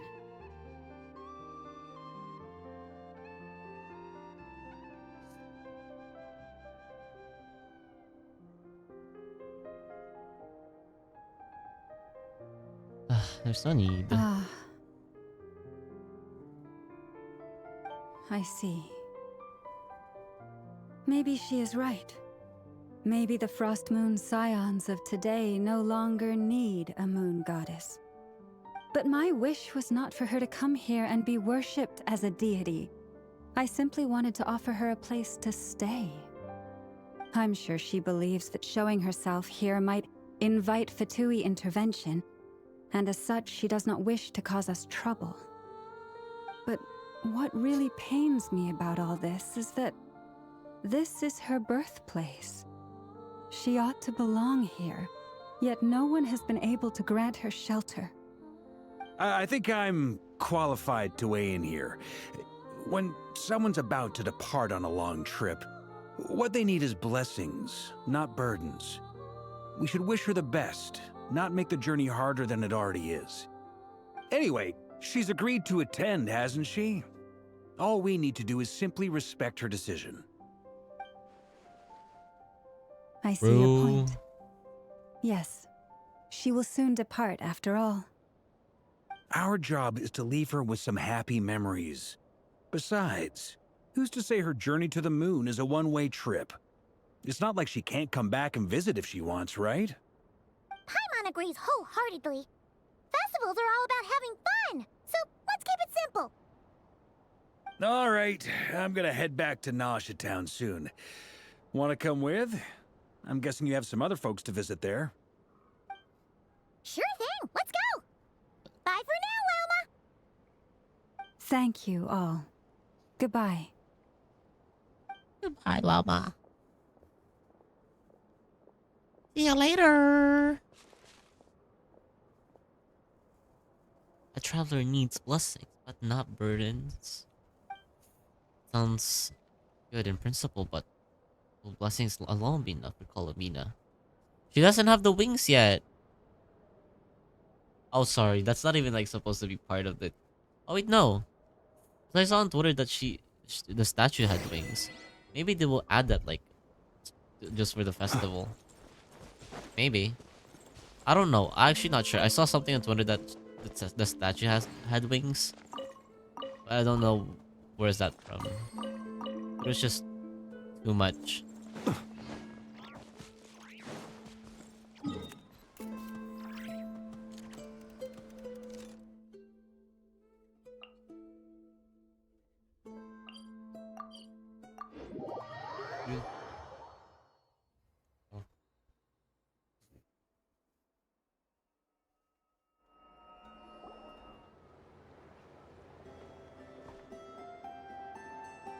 Huh?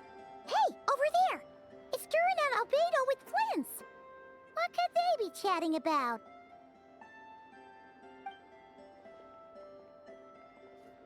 Your guess is as good as mine. Ah, Grand Master, and the Traveler in Paimon.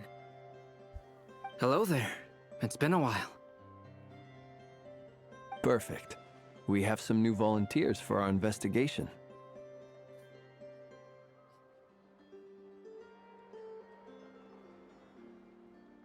Wait, let me guess.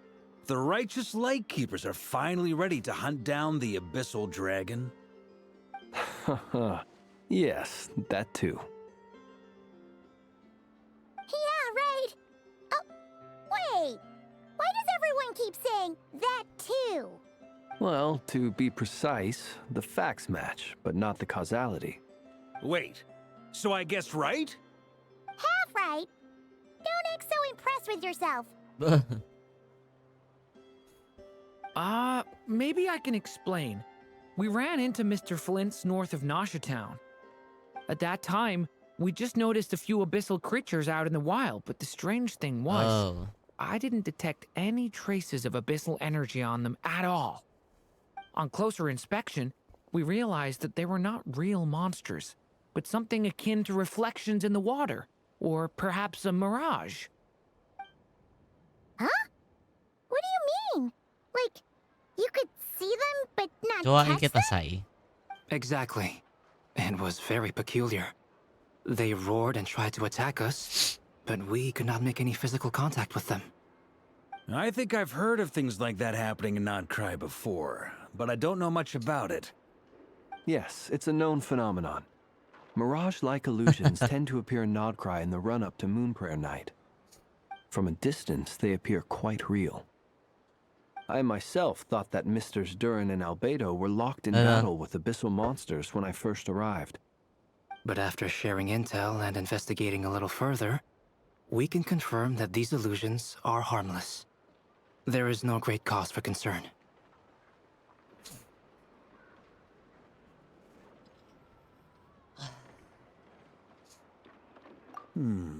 All the Mirage stories I've heard are either animals, rocks, or small houses. Abyssal monsters, though? Oh, my That's a loves. first. It's a first for me, too. So I'm planning to look into it further just to be on the safe side. I intend to inspect a few more locations. What about you two? Any plans? Alice contacted me a few days ago. She'd like me and Durin to assist her with an experiment. But we lost contact shortly after receiving the message. I'm sure that comes as no surprise to anyone familiar with her. We don't know when the wind will blow, yet when the wind blows, we will know. That, in a nutshell, describes how Alice operates. Yeah, that tracks. Okay. Well, I suggest we investigate this Mirage business in the meantime.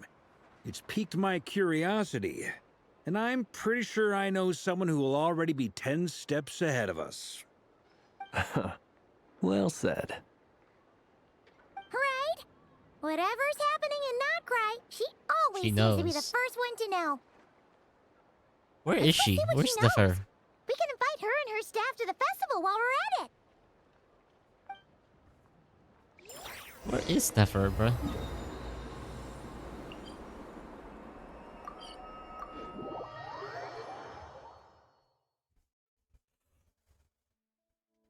Oh god.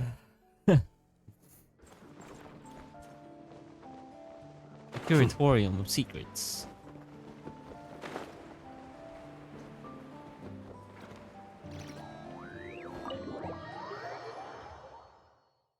Uh, uh, uh, uh.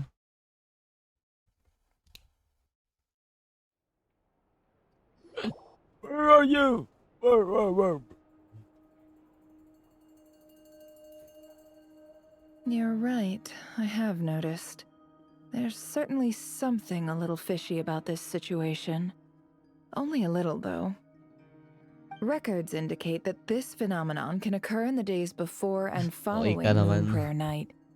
That said, it has always been a rare sight in the past.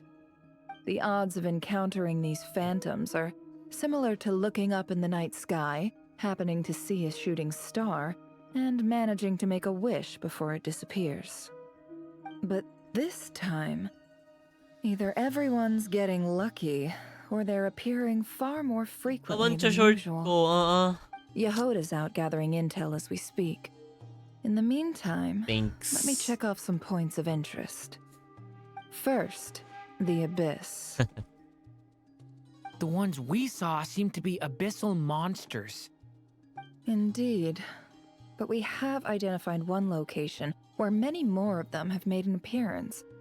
And not just monsters, but human phantoms too. Given the scale and nature of the phantoms, it's almost as if someone's last memories are coming to life. Or perhaps the memories of multiple people. Oh. So you mean the phantom monsters are hunting down the phantom humans? Exactly. The phantoms can interact with each other, but we have no means of intervening. In addition, some of the human phantoms would seem to be from the very distant past. They claim to be from Hyperborea, a name which I've heard from Lauma before. You can't pause. If this is true, it means they must be from 6,000 years ago. Okay, check ko sa volume. Okay. Did Paimon hear that right? 6,000 years? It sounds like this merits further exploration. That'd be a big help. I'll leave it with you, Albedo.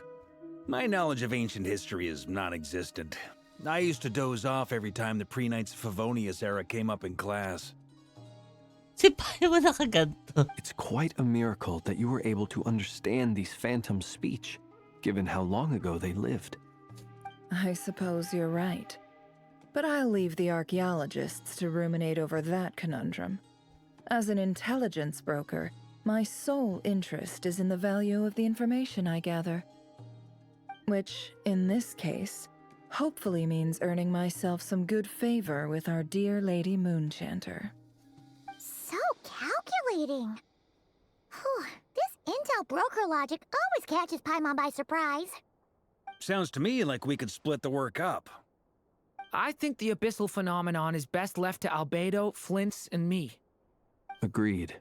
It coincides with my duty as a lightkeeper. For my part, I'd like to understand the Abyss better. Even a little knowledge would go a long way. This is certainly a rare opportunity to study the Abyss. But even rarer, perhaps, is the chance to make contact with the Ancients. The Curatorium will take the lead on investigating the Hyperboreans. We put in the work to learn what we know so far. It seems only fair that we get some quantity of exclusive intel. That just leaves our trusty team of 2 unassigned. Yeah, but where? Since you became an honorary knight, of course. This was part of my grand plan all along. Ha ha ha! Oh yeah! By the way, we managed to convince Columbina to come to the Moon Prayer Night celebrations. Would you and Yehoda like to join too? She agreed to that? Huh. Quite an achievement. Never underestimate the traveler, I guess. I'd be happy to join. No point shutting myself inside when the streets are all decked out. I doubt any clients will be visiting during the festival in any case. And Yehoda loves a party, so I'm sure she'll jump at the opportunity. No. No. No. No. No. No. No. No. No. No. Bakit loves? Way to contradict me in front of... Wait. No, that's not what I have bad news, boss. So many people. All right, everyone inside, quick.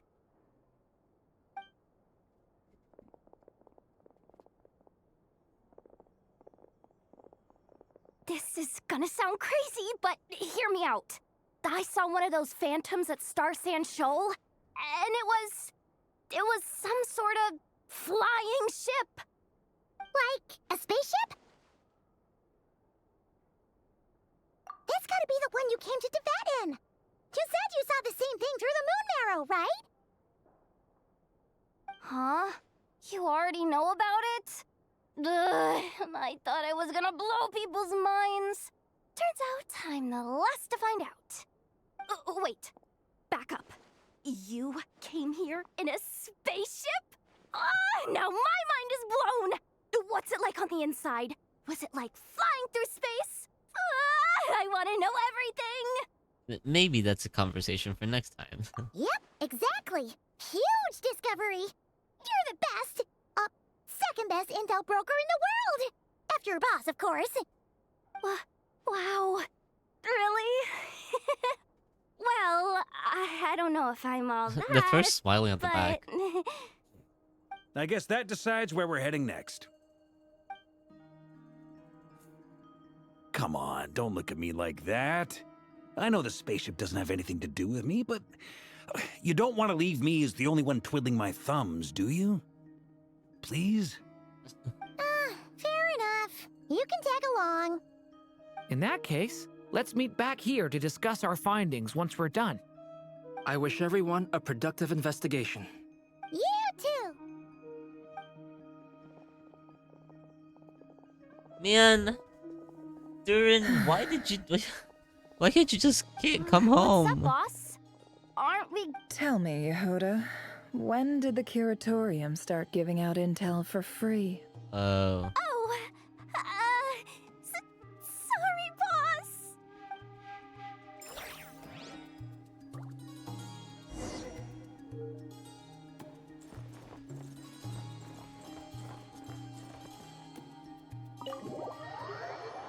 Okay, but that's our spaceship.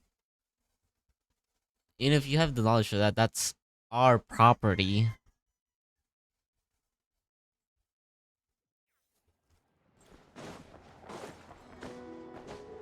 Knowledge like that should be told to us. You get that?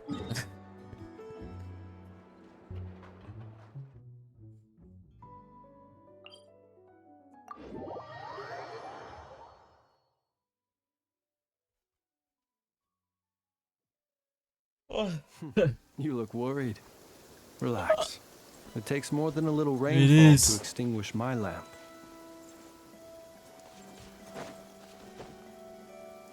Wait, it's a phantom, so it's like a memory. But like, if that's the case, where is the actual spaceship then? Like kumuha? Someone took it? Well, what do you know? Yehoda was right on the money. This phantom really is your spaceship. But that's so weird. Why would it show up here? Is it some kind of projection? Or a ghost? Like, maybe it no longer exists, but somehow it left an afterimage? Ah, you're already here. Miss Lauma, what a surprise. I thought you were busy with festival preparations. I was, until one of our people informed me that a strange sight had appeared at Star Sand Shoal. No one's ever seen something quite like this before. I thought I should... Same here. Oh, sorry. Again. So, we heard that these things appear around the festival period. Any idea why that is? Unfortunately not. We have very limited information about them, since they can't be interacted with. and no human phantoms have ever made an appearance before now. The most we've been able to deduce is that these sightings appear to be connected to the increase in Kuvaki energy around this time. I mean, that's the only, like, point, isn't it? Yeah, seems like that's all we can do. This is all so confusing. Allow me to lend you a hand.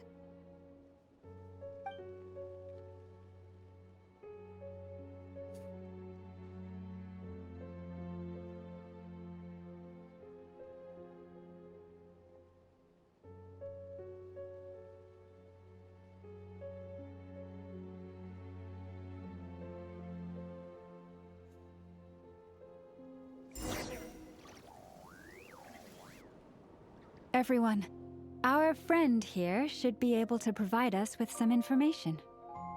Is that a phantom Rhymehorn deer? I've heard about how the Frostmoon Scions live in harmony with the animals and can even communicate with them. That's coming in handy now, for sure. Okay. Yes, I understand. Then how about this?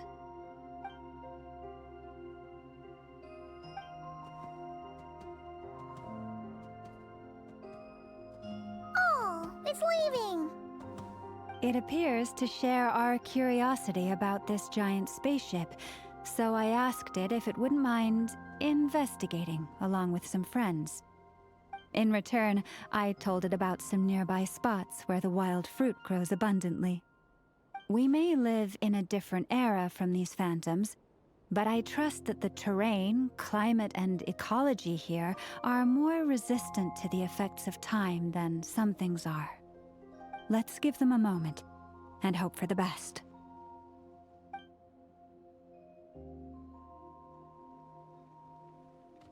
All back together? Must have been a lot of fruit. Indeed. Now let me ask them some questions.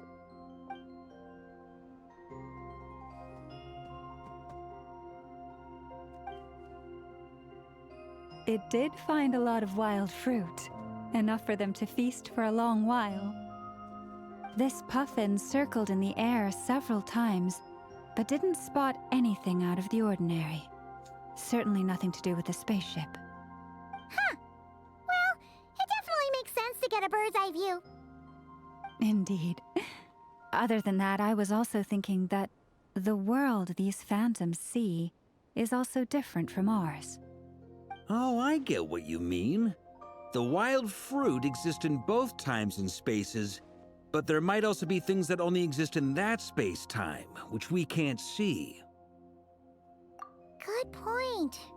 Great thinking, Llama. Blunthorn rhinos can use Kuvaki to shift great rocks, but this one says it couldn't get that ship to budge by even an inch. The sniffer mole tried too, but despite being a skilled digger, it could not get through. They say that the spaceship looks robust and undamaged. It seems completely impervious to any and all attacks.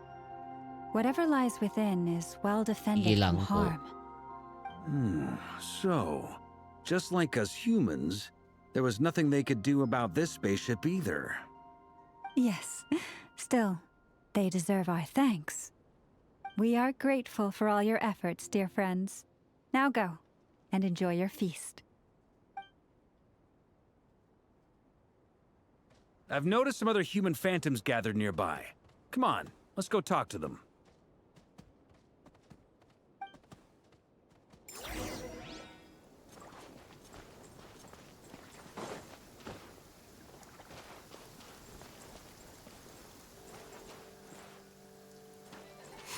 You look worried.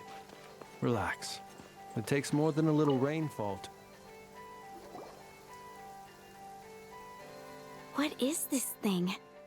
I've never seen it move, and there's no way to get inside. Goodness knows. My grandpa says it's been sitting here at least since his grandpa was still alive. What about his grandpa? Did he say anything to your grandpa's grandpa about it? Huh? I don't know. In all likelihood, it was here back then too. Hard to imagine something this huge could move. Guess that means that as far as they're concerned, this ship's been around a long time.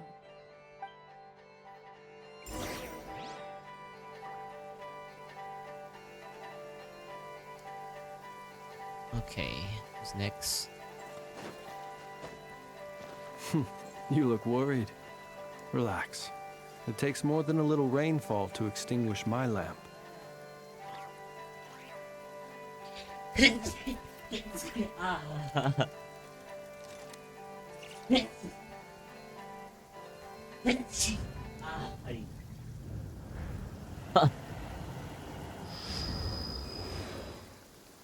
Okay.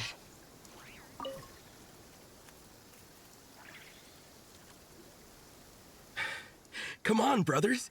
If we can get even a small chunk off of this thing, it's gotta be worth a fortune. Today is the day we strike it rich. Huh? You mean Paimon? Yes, brother, I shall join you. Let's make our fortune. We should go with them. What the? This thing is crazy tough. I can't even scratch it. What's it made of? Sorry, brother. Looks like we'll have to seek our fortunes elsewhere. Enjoying yourself?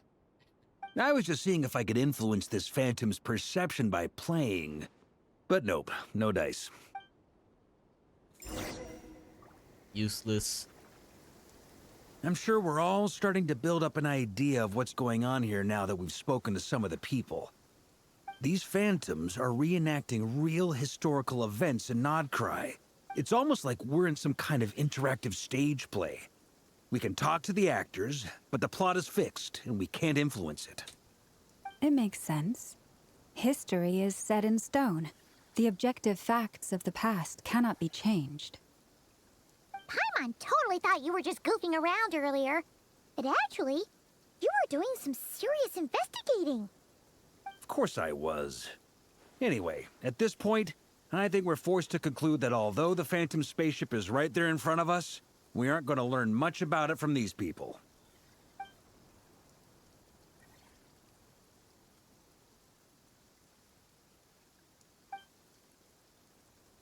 Or if it showed the moment when it disappeared, I might have found out who was piloting it and where they were headed. But was it like just both two of you? Don't be discouraged. If nothing else, this is proof of the ship's existence. And think about it. So many people tried to hack their way inside, but no one could get the door open. It's made of very tough material. To me, that says that we'll either find the ship itself or the story behind it. It's just a matter of time. Huh. Every now and then, when Varka gets serious, he actually does seem like Grandmaster material for once. I wonder how the others are doing. Let's head back for now. Sounds good. Also, drinks are on me if Team Knights of Favonius is the first to finish. Wait, we have a team name now? Am I in Team Knights of Favonius as well? You're very welcome to join. We've even got a cathedral ready for you. Oh, God. Isn't that technically blasphemy? You wouldn't dare make a joke like that if Barbados was in earshot. Nah, I'm sure Barbados doesn't mind a little harmless blasphemy once in a while. That's funny.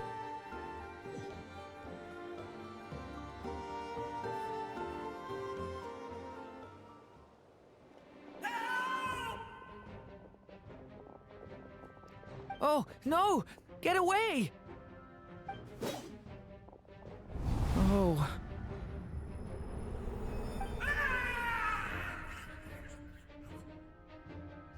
Not real.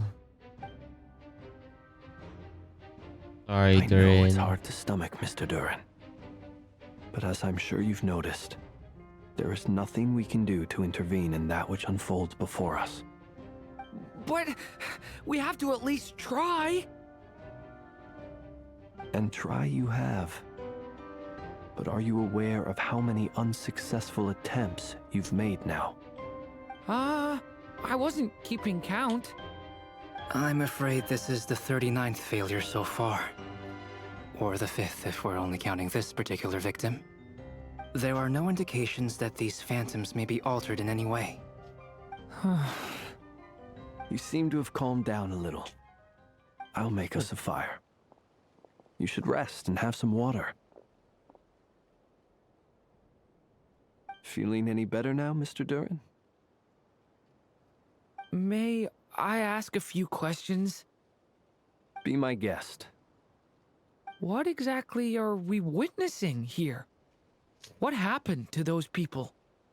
My guess would be that we are seeing Nodcry during the Conrian Cataclysm. Would that be accurate? Conria. That is correct. As you know, once the Abyss senses even the tiniest crack, it floods in and spreads like wildfire. There was a time in the distant past when it permeated all of Nodcry, causing immeasurable harm. The people paid a terrible price to heal this land. Then, 500 years ago, the whole of Teyvat suffered an abyssal disaster. Once more, Nodcry was dealt a devastating blow. I see. In the face of the abyssal onslaught, all were like grains of sand tossed around by a tidal wave. Be they human, fae, or god. The moment you witnessed is but one drop in a whole ocean of catastrophe. All right. I guess that answers my second question, too. I wanted to know why there's nothing I could do to help them, and that's because what we are seeing is history. That would be my guess as well. As I understand it, history and fate are not all that dissimilar. The latter may be unseen to us, but both are immutable. Yes. Fate was determined long, long ago. I still have a couple of other questions for you, Mr. Flint's. You mentioned more than one abyssal disaster that has struck this land in the past. How can you be sure that what we're seeing is from the Conrian incident? And also, how are you able to stay so calm when you're talking about these events? From everything I know about you, you're not cold or ruthless, and you're not indifferent to the suffering of others. Alas, I am forced to show my age. I must be 600 or 700 years old by human measure. Wait, so you... One is not easily moved by history when one has witnessed the truth first. Really? I'm sorry.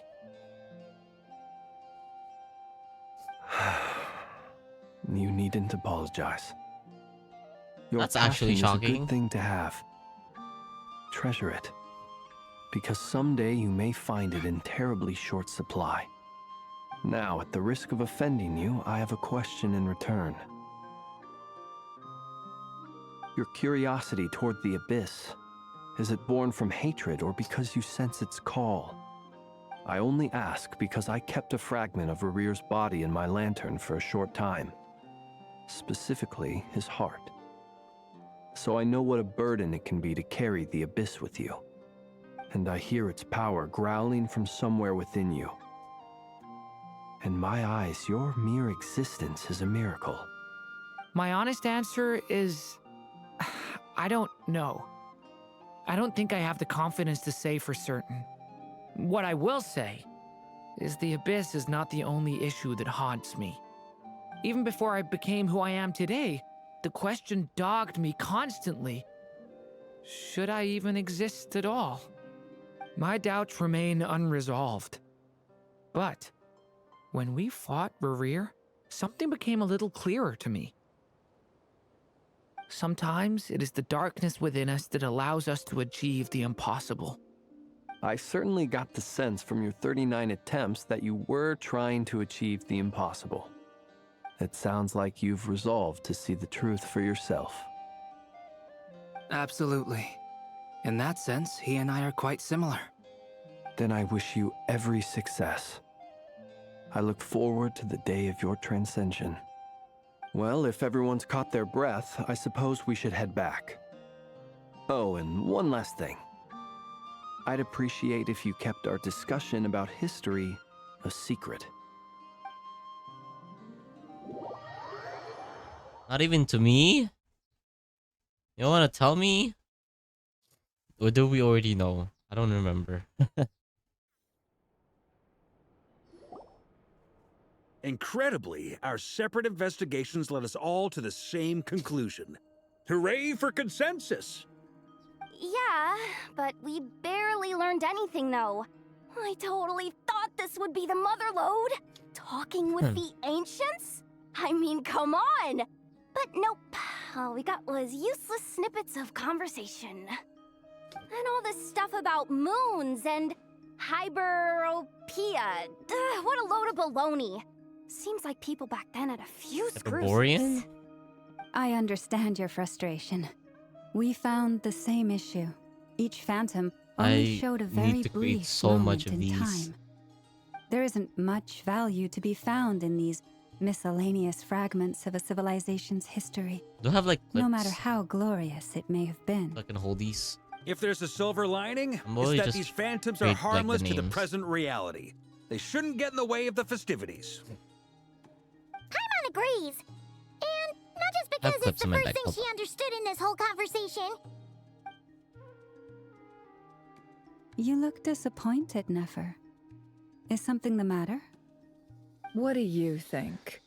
We all worked our tails off, but the only one to gain anything from it was you, Lady Moonjanter. Well, please do share the Hyperborean records with me. I will gladly inscribe them in our people's documents. Oh, duh! Yeah! That was it! Hyperborea! Hyperborea. I'm serious. Only an expert in the Frostmoon Scions and their history can turn these records into valuable research material. The alternative is to let them gather dust on the Curatorium's storage shelves until the pages turn yellow. Nefer, you're wise enough to know that cooperating and sharing the profits is the best course of action here. Well, that goes without saying. Sure, let's do that. Huh? But didn't you say we aren't supposed to give out intel for free? Sorry! Shutting up! Shutting up! Now is not a good time to push Nefer's buttons. Anyway, back to Moon Prayer Night. I'm thinking that we should prepare something a little special, aside from the usual decorations and so on. You mean a parting gift? Can't go wrong with food. Although, does food go bad on the moon? Perhaps a lantern would be a better choice. It might be dark up there. It's a moon. It could prove difficult to light a lantern on the moon. Magical stones might serve that purpose better. What about a clockwork mecha model from Fontaine? I've got a whole bunch at home. I use them for fighting practice in my free time. None of these sound like things she would be even remotely interested in. But we don't interact with her enough to know what she likes. Yeah. It would really save us the guesswork if someone could find out what she's into. Guys, you have me. Wait, what the? Traveler? They're all looking at you. I'm the only person for that job. Great! Haha, problem solved. Now, I need to stop by Dory's. Gonna need her help sourcing a bunch of stuff for the festival. Then let's leave it there for now. We all have our own business to attend to. Traveler, if you find out what Kutar likes, let us know right away. Sure. It's what you guys want.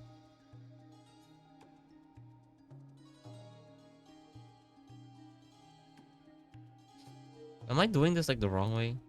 I am doing it the wrong way.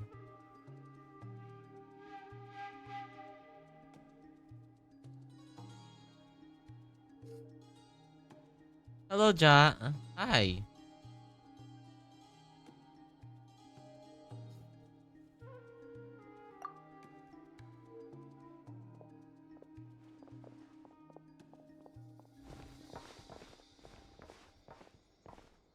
Is something the matter? That's my line, Durin. I'm fine. It's just...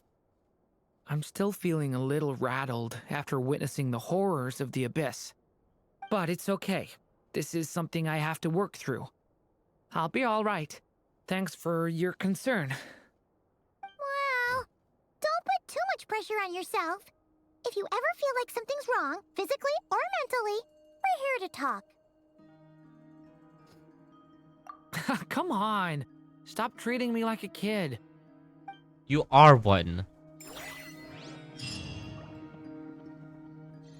What do you mean, Durin? You are a kid.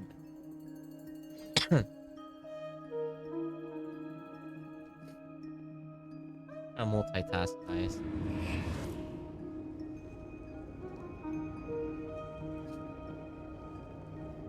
I need this finished by like next week.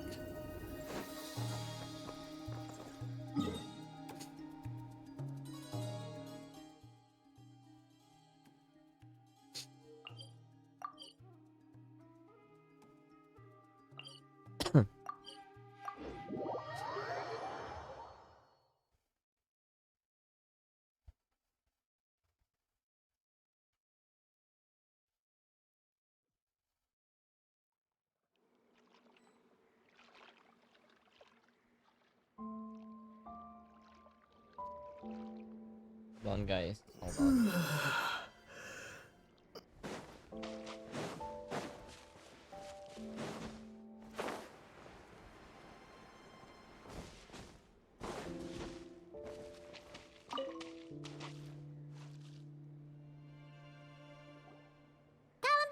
We're back! How many is that already? Huh? She's not here. Do I even have enough for like 16 people?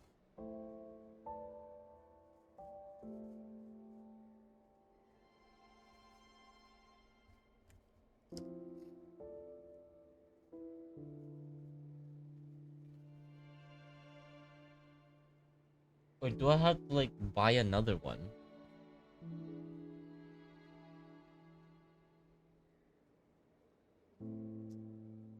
Baka naman makahanap ako sa bayan. Weren't there a few Kuhenki here last time too? Where did they all go? For walkies? I want to hear travelers say that. She took them out for walkies. Walkies? For Kuhenki? You're not pets, you know. Oh, well. Looks like we just came at a bad time. Let's try again tomorrow. There's still a few days until Moon Prayer Night, so we're in no rush. Besides, she needs time to rest anyway. Fair point. Let's go. Okay, I need to count this.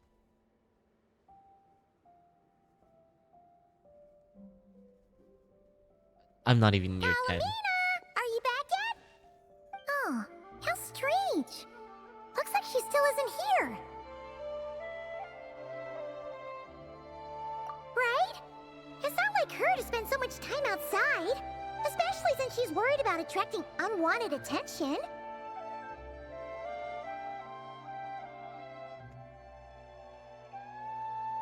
What about Luanatar?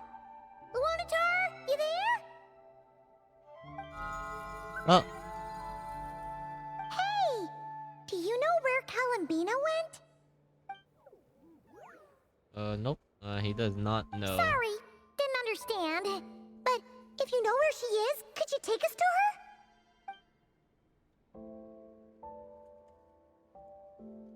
Yeah, that's even stranger. Flowers. What about 'em? Oh, that's not good news. Purple. What's Change white? color when Kalambina gets weaker, right? And they look super pale right now. Good idea. She might know what's happening.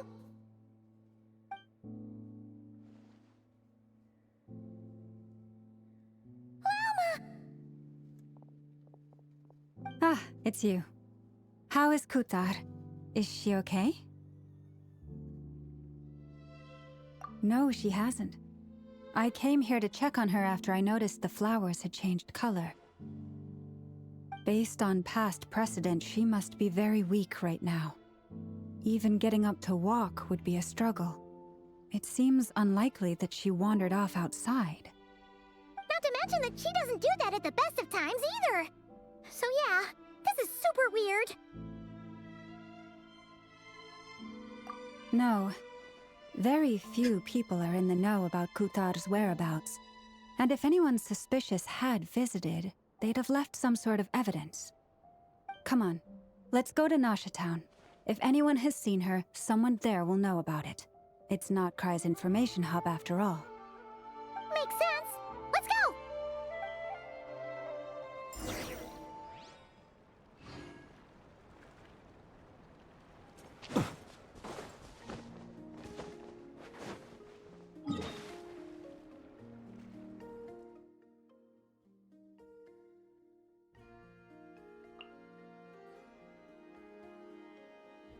Information hub.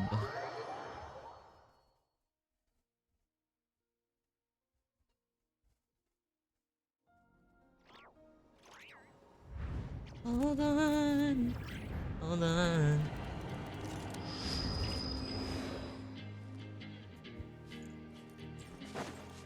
Saan ba yun? Something's got a hold on me lately. No, I don't know myself anymore. Feels like the walls are all closing in. And the devil's knocking at my door. Whoa. Wait a moment. I don't mind. Is it just how many Paimon, times or is this stuff did I kinda tell you suspicious? I'm no good He's at never been here before, right? No, I don't recognize it. Taking a toll on me. Alas, your free and easy adventure time is over. Now, prepare to face the final boss of Nodcry. Whoa! Where'd that voice come from?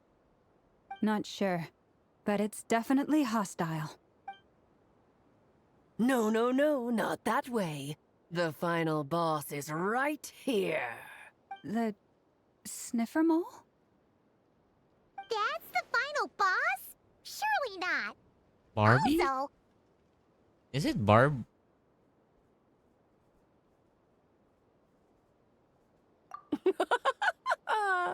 Okay, the jig is Alice. up. I'll stop teasing you. Turn around. I'm right behind you. Oh my god, I finally get It to see seems I've managed to Alice! leave quite an indelible Oh my impression, God. even though you've never seen my face. Oh, nothing could make a great mage more pleased with herself. Wow. Great adventure of the realms. The Dodo King. The vendor of old Mondstadt. Etc. He still has more titles. But most importantly, mother of the most adorable Klee. Ah, Alice is here!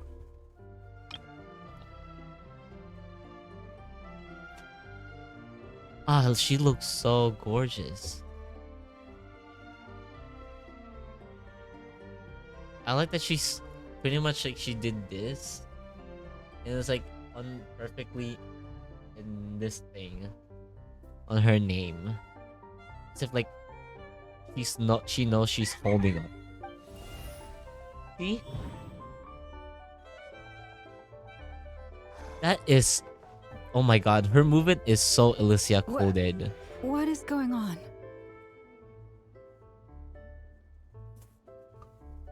I've heard that all the big shots in Teyvat have long, wordy titles that stun people speechless when they make their entrance. Oh my god, no way! She's like aware. But we only do that for, oh no, we did that for Rarer too. But that mostly only happens with Harbingers. Unfortunately, none of them are affiliated with the Hexenzirkel, and we ourselves keep a very low profile. The notorious name-dropping doesn't quite work for us. Still, I, for one, think I'm really quite amazing. She is so aware, that's crazy. That's like breaking like the fourth wall. So that didn't stop me from coming up with a title anyway. Shut up. That's. I love her. Alice? It's really you this time? Not a lantern or a Dodoko, but Alice in the flesh? Ah, that's right. So, what do you think? How does it feel to finally meet me? Oh my god. You look like... Oh, that's the first thing you thought. A little surprising, but that actually makes me very happy. Because that means that when Klee grows up, she'll be just as stunningly beautiful as her mother. So she's a friend of yours? Kind of. This is actually the first time we've seen her in person. I see. Madam Mage, that was, quite a powerful entrance. I certainly won't be forgetting it anytime soon. It's okay, Lauma, don't force it. Paimon will do the honors. This is Alice from the Hexen Circle. She's a friend of ours. And of Arcus, too.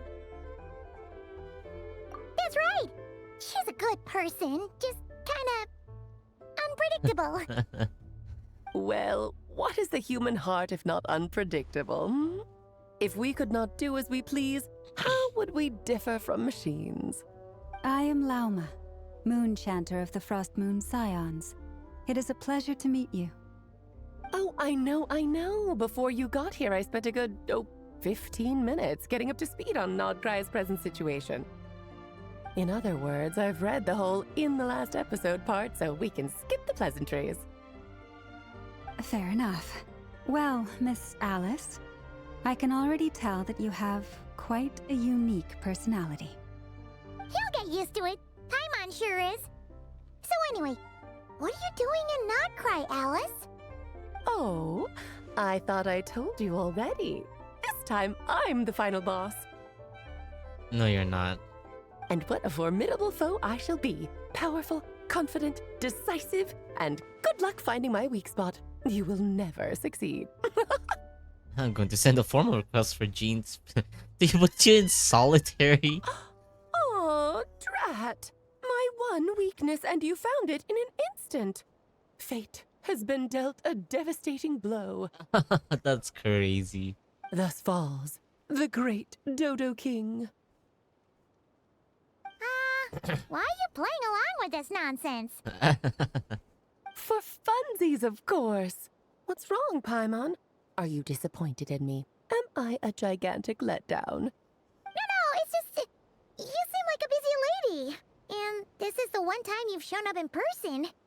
Paimon figured it would be for something more high stakes than just goofing around. You're quite right. I'm here in Nodcry because something big happened. Something big enough it caught the attention of the Hexen Circle. Oh? It concerns the 3 moons, Tevat's borders, and of course, the moon goddess you are currently searching for. Kind of. Why don't we discuss this over a pot of tea? My main reason for coming on this trip to Tevat was, of course, to have some fun. But I do technically have a job to do as well, namely, maintaining the stability of Tevat's borders. Is Tevat flat? I'll skip over the complicated parts, but to sum it up, abyssal energies are all that lie beyond Tevat's border. We'd find ourselves in a real pickle if they ever made it through.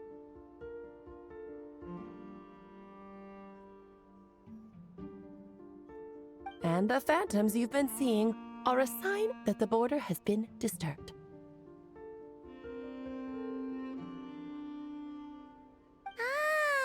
No wonder they tend to show up around Moon Prayer Night. Is it because the real moon is now so close to us that its power can cross the border? In part, but only a negligible amount passes through. Just enough to influence the verdant crests and so on. And as you've noticed, there has been an unprecedented number of phantoms appearing this year. The influence of the moon beyond the border cannot explain this. No, there is another far greater factor at play. The trilunar syzygy. A trilunar syzygy. Eons ago, Syzygy. before the heavenly principles came to Devat, it was the then 3 moon goddesses who controlled the laws of this world. Oh, that's exactly it! The 3 goddesses split these powers amongst themselves, promising never to consolidate them into one singular body. This was meant to keep the world stable. But, fast-forwarding to the present, the eternal moon's marrow is with you, while the iridescent moon's marrow, which should never have appeared in this world, has been retrieved. Add that to the presence of a moon goddess in the flesh and... the power of all 3 moons is gathered here in Notcry. There hasn't been an event like this since the War of Funerary Flame. And it's having a noticeable effect on Tevat's borders. Because I wish to give my darling daughter a peaceful, sunny environment to grow up in. Is that a good enough reason? Kinda sounds like you're dodging the question, but it does make sense. Well, that's one reason anyway, and the most important one. The others are a little complicated to explain. For instance, cleaning up after dearest Miss R. Granddaughter? Albedo could tell you more about that if you're curious. But right now, I have a more important question to ask you. Why are you collecting the moon marrows? I see. Nicole told me about that legend once. Nicole? You mean Mage Anne? Oh, so you remember. Yes, of course. That was a story about Are we gonna fate, meet her her area in this of one, too? expertise. But back to the story of our dear moon goddess. I'm afraid her intended method of returning to the moon is unlikely to work anymore. What does that mean? She may be missing, but she hasn't gone anywhere. She has disappeared. What?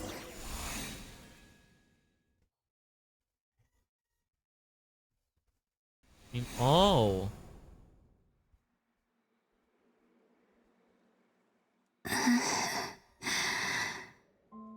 My body is so heavy. Wait, no. It's my mind that's heavy. My arms and legs are as light as a feather. What's happening to me? I feel drowsy, like I've been asleep for too long. Is it daytime or nighttime? Is the moon out? I think I'll go for a walk. Or are we gonna control her now?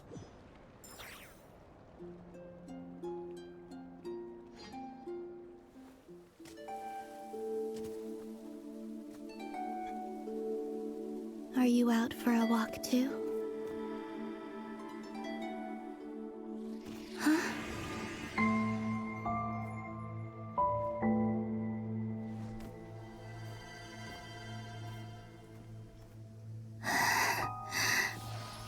Like in a dream state. Or... What? The day has come at last.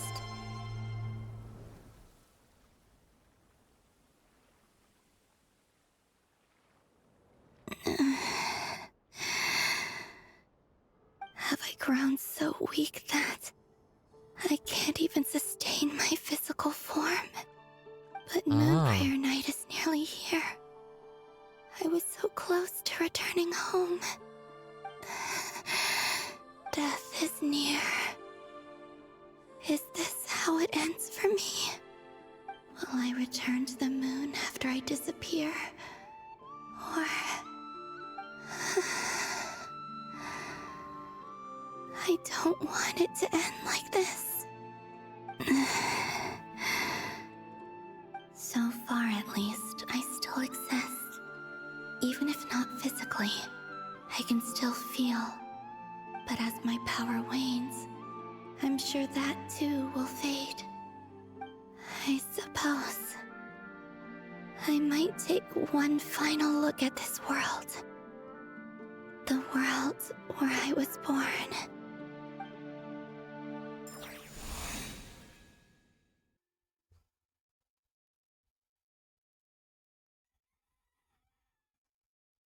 How did that happen? I thought she was getting her powers back. Then again, she did use it on the during the fight with Barrier. Wait for me! What was that? After we got the Enclave. How much it has changed the moon since I marrow was for born. like These decorations. the other one, the last one. They're so with, heavy. Arlecchino. It's times like this when you kind of wish men could be priestesses and acolytes. How fascinating. I've never had the chance to be privy to people's private lives in this way. In the past, people would get so solemn and serious the moment I showed my face, like they were frozen stiff. Karina, Lametti, it's time to eat. Coming. I want to watch them a little longer.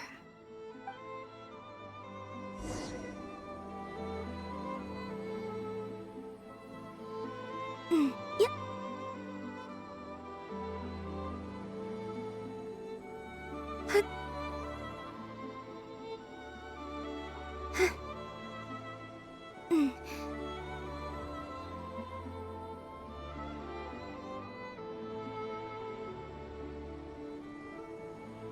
So just fill these balloons with air, right?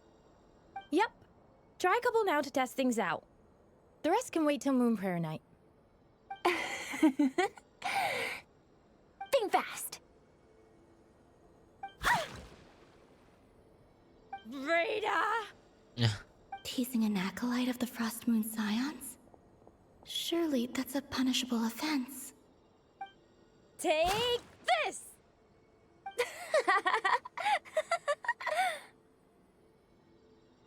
Huh? All right, enough horsing around. Lady Lauma gave us a task. We should get back to it. The task is just to check that the balloons don't leak, right? Doesn't matter if we fill them with air or water. Okay, you got me there. And you got me there. But still, we can't use all the balloons before the festival even starts. We won't use all of them. And as long as Lady Lauma's trusted acolyte doesn't snitch, this can stay as a little secret between friends. A couple more can't do any harm, right? Oh, you menace. Then, think fast! Is pumping a balloon full of water really so much fun? Was she poking it?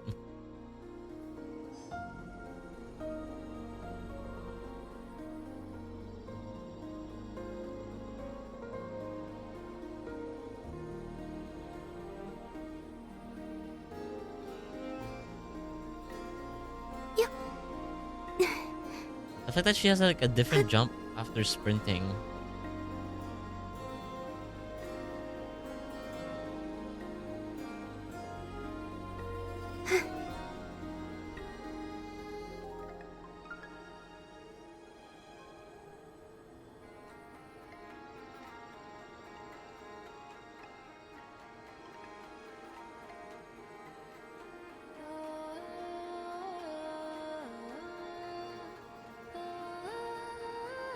So this is just fun.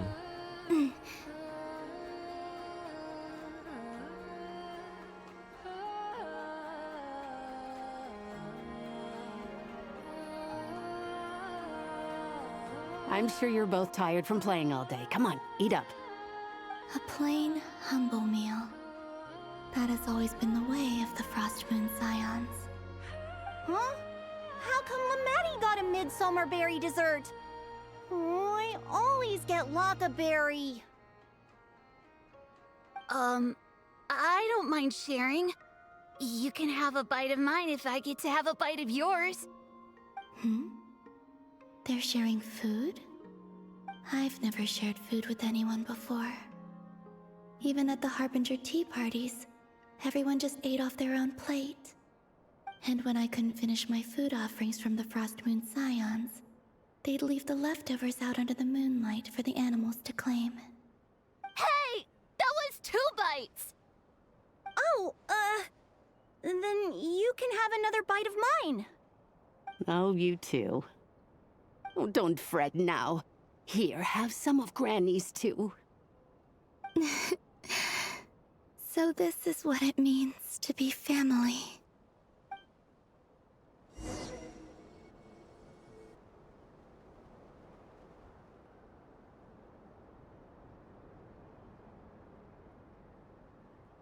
I'm seeing so much that I'd never usually get to see. They'd never act like this when I was around. It's nice, being able to just watch people in peace in these final moments. What a rare opportunity. I think I'll go take a look around Nasha Town, too. Maybe the Traveler will be there.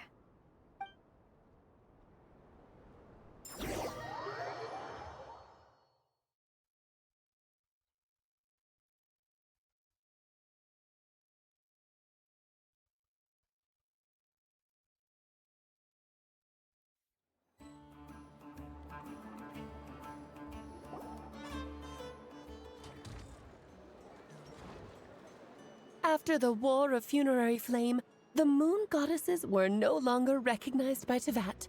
They lost the whole foundation for their existence. That's why the Moon Goddess's strength is fading. She cannot withstand the world's rejection of her.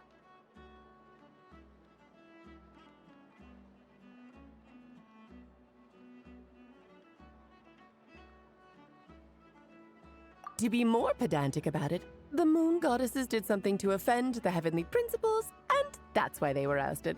Something of a recurring theme in Teyvat's history.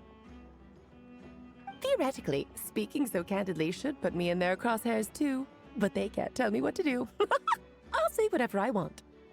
Anywho, the Moon Marrow energies were but a drop in the bucket for her, and that battle against the Ray Hair of Solnari only weakened her further. Fortunately, it happened close enough to Moon Prayer Night when the Kuvaki concentration here is high. That's the only reason she managed to survive this long. What do you mean, fortunately? You said she disappeared. We're too late. Ugh, what a headache. I thought this was all common knowledge. I guess I have some more explaining to do.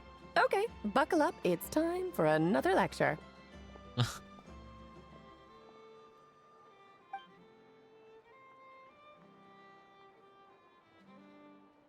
Now, I said earlier that the Moon Goddesses lost the foundation for their existence. The reason for that has to do with the natural order. Basically, the rationale for their existence in Teyvat was lost. The same logic applies to the present Moon Goddess too. Consider her existence so far. Her comrades in the Fatui called her Damselette. And she was worshipped as Kutar by the Frost Moon Scions. But these connections have now been severed, whether by her hand or yours. So, the rationale that once sustained her existence is now gone. Wait, we did that to her? Oh, well, strictly speaking, yes. But let's not start pointing fingers, shall we? I'll only end up as the big bad villain, and that's not the kind of final boss I want to be. Of course I do. I'm only the greatest mage in the whole entire world.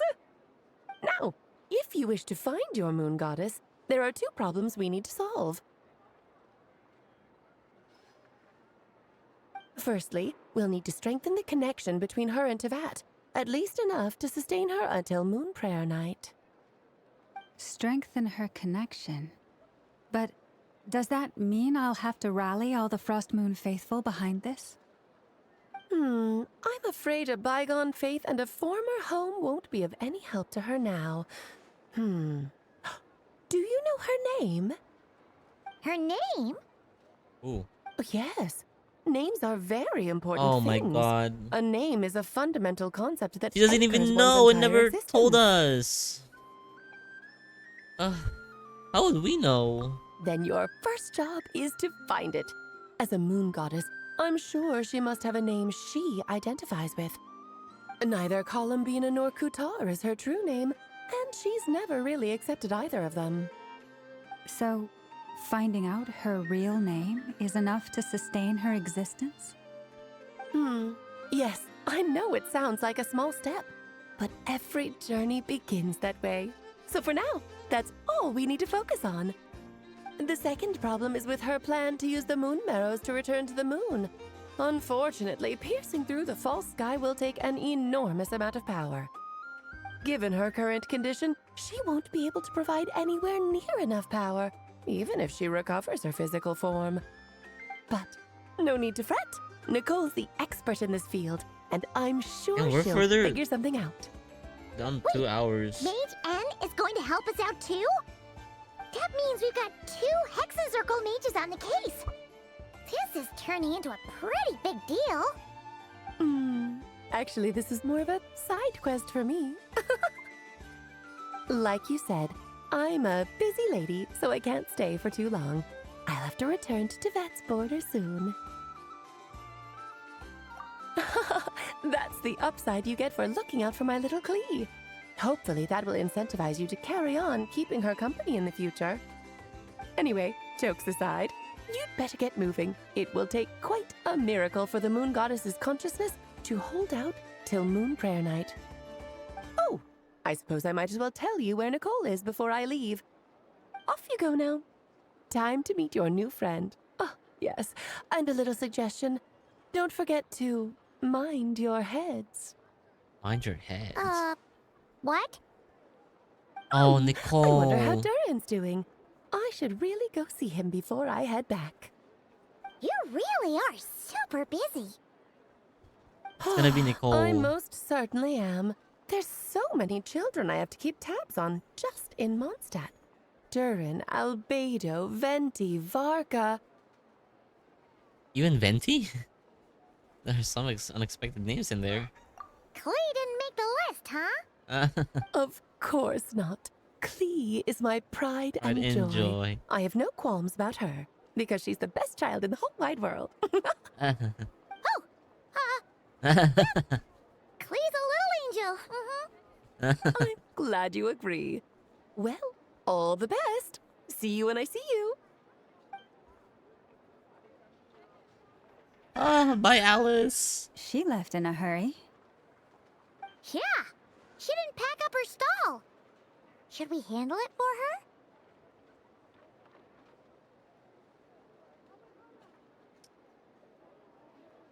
I must say, I'm now very curious about her daughter. Klee, wasn't it? What's she like? That's a long story. Come on, we'll fill you in as we go. A destructive child, honestly. A cute, destructive child. She could honestly blow us up if she wants to.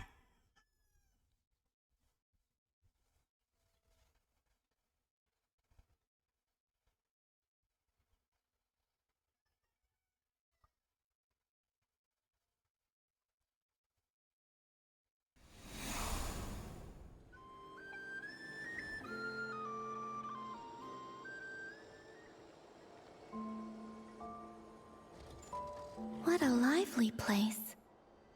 I've never experienced Nasha Town like this before. Hey, you old geezer! Your hammer's rusted through! Who are you calling old geezer? Are they quarreling? I'm looking right at him! You've really gone downhill since giving your daughter free reign in the workshop. Can you even swing a hammer anymore? It shouldn't take you days just to fix a single chair. You might as well use that hammer to massage my back for all the good it's doing. Don't run your mouth, or you'll get a back massage that'll put you in bed for the rest of your life. Look, the materials haven't arrived yet, all right? You know how busy it gets in the days before Moon Prayer Night. I'll bet you send all the materials to your little princess. Blood's always thicker than water, huh? All right, you've made your point, Uncle Kusky. As soon as the materials arrive, fixing your chair will be the #1 priority. And Dad, if you've got time to chat, why don't you lend me a hand, See? Lolka knows what the score is. I guess they're friends. But the way they spoke to each other was so ugly. Then again, it wouldn't be the first time I've seen something like this. Columbina! Sing outside my door in the middle of the night one more time, and I'll unscrew your vocal cords. You hear me? Oh, Zandrone. So that was her way of trying to be friends with me. What a pity. I won't get the chance to say any ugly things in reply.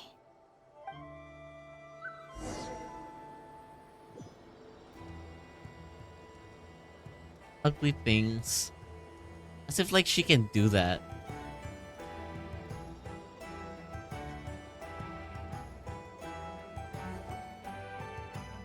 Hey, have you decided what to give her for Moon Prayer Night?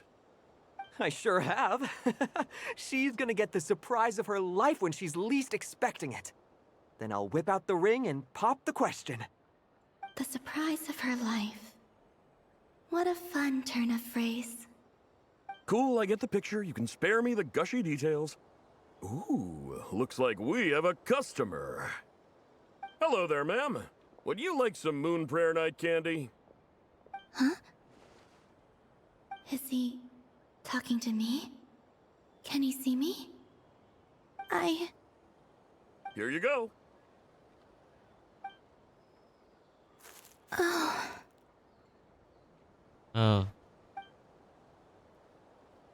Come back anytime. Right. Now, where were we? I don't know why, but I still held out hope.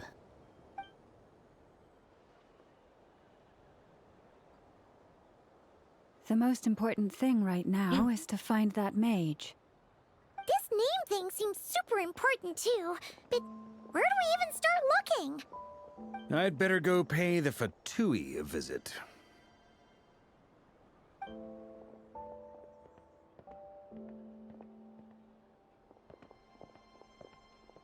He was right there.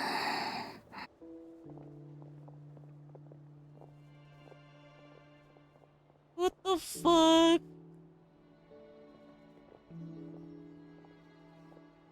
Columbina?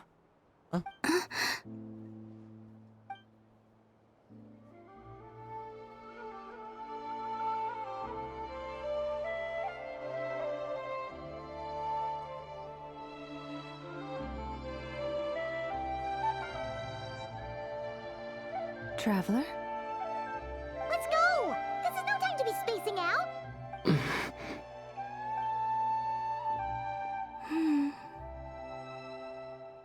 He felt her. I felt her.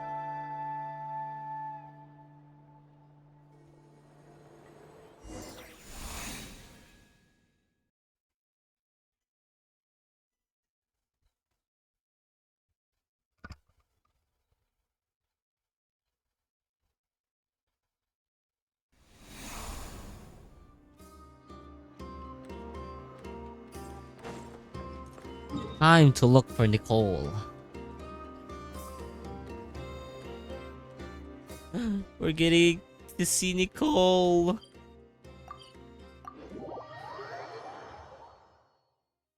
When is this gonna end?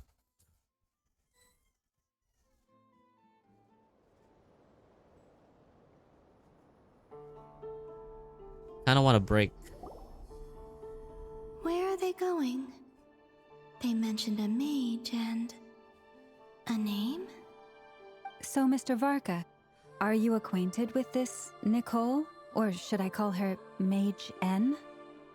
Ah, not really. We've never met, though she has come up in conversation. From what I've gathered, Alice kinda took Nicole under her wing. Taught her how to speak in a more ladylike fashion, that kind of thing. Huh. Hard to imagine Alice as an etiquette coach. Yeah, Alice is a larger-than-life personality, I'll give you that. But then again, that's why she's able to draw such an eclectic mix of people into her inner circle. If I remember correctly, being an interesting person is actually one of her main entry requirements. So, if you ever wanted to join the Hexenzirkel, I'm sure you'd both be eligible to apply. Hey! Don't go around making promises on Alice's behalf. I wouldn't dare. I'm just trying to paint a picture of the Hexenzirkel for you. Okay, sure. Anyway, since none of us have ever met Nicole, how are we supposed to find her? We can't just go up to every woman in sight and ask, hey, are you Nicole? Maybe something she's wearing will give it away? Like, a windbloom pinned to her chest or something. Wait a minute. Alice never said Nicole was from Mondstadt. Oh, true.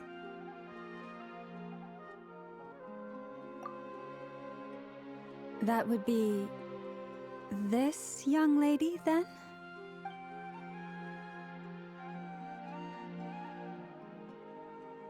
Ah, she looks so gorgeous. Sorry to disturb you, but are you Miss Nicole?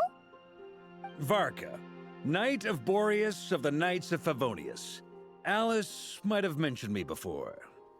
Mm-mm. Have we got the wrong person? Sorry. Well, this is awkward. When I shook my head, I meant, no, Alice hasn't mentioned you before. Huh? Where is this voice coming from?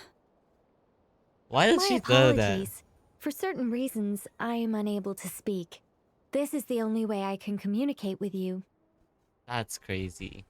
It might take some getting used to, but I hope you can understand. Hey, it's fine. I'm more shocked by the fact that Alice never speaks about me. I mean, As for you two, we have crossed paths twice before, but it is nonetheless a pleasure to finally meet you. It's really you! Thanks for all your guidance in the past! You're quite welcome. This time, things are different. We have reached the unwritten pages of the story. You might say that we stand at the crossroads of Whoa. fate. Unwritten? Now then, allow me to formally introduce myself. My name is... What? Another one! This is amazing! 2 for 1. Let's go. The unappreciated master sculptor, the immortal literary giant, if only they're right, and the silent angel, yet also the orator, the instant they utter a word. Wow. Etc. etc. Submarine to remain silent is to be the observer of the world. She looks so good.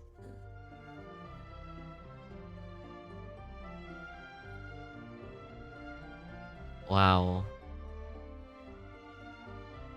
Wow. No, stop! Alice!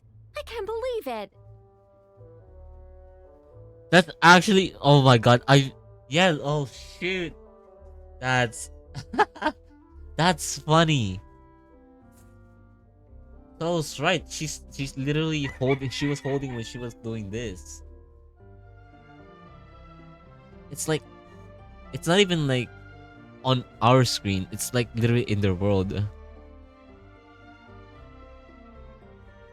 So like that type of introduction for Harbingers, like Alice is aware of that. So Alice is just pretty much aware of like the fourth wall at this point. Beyond the screen that just proves it. I had a whole speech prepared. I'd agonized over every single word. She always picks the worst moments to ruin other people's plans. I'm so sorry about that. Alice took the liberty of devising some bespoke self-introduction magic for each member of the Hexenzirkel. Oh my god, everybody has one? That's fire. I could have sworn I deleted all of the triggering conditions for it. How did it bypass everything? Oh gosh, this is so embarrassing. This is a very different side of Nicole than what we're used to. Is she not used to face-to-face interactions? Don't worry about it. We've seen that introduction magic once already, so it wasn't too much of a shock. Also, actually, everyone can actually see it. It's in the real world. It's not just some Fatui introduction. It's there. Please go on, Miss Nicole. We'd love to hear what you have to say, or, well, communicate.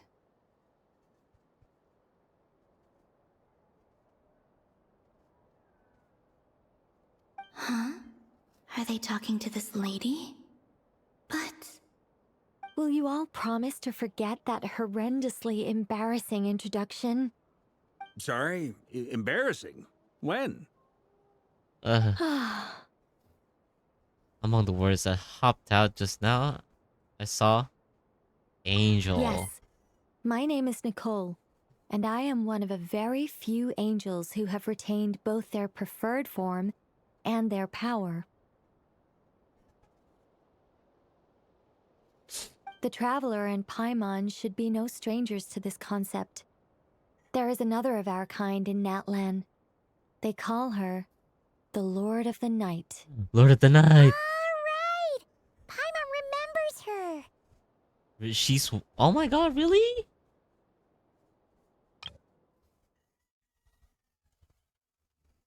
Concept, yeah. Damn, so she's like an angel too.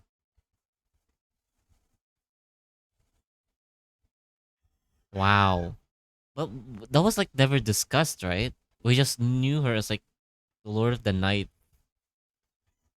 Oh, okay.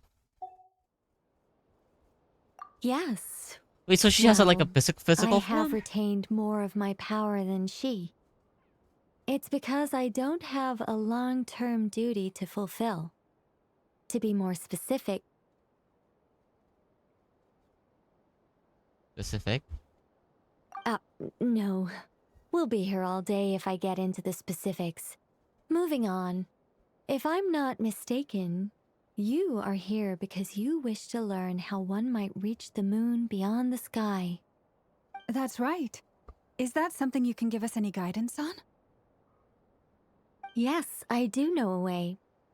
It began with the Hyperboreans, who lived after the War of Funerary Flame.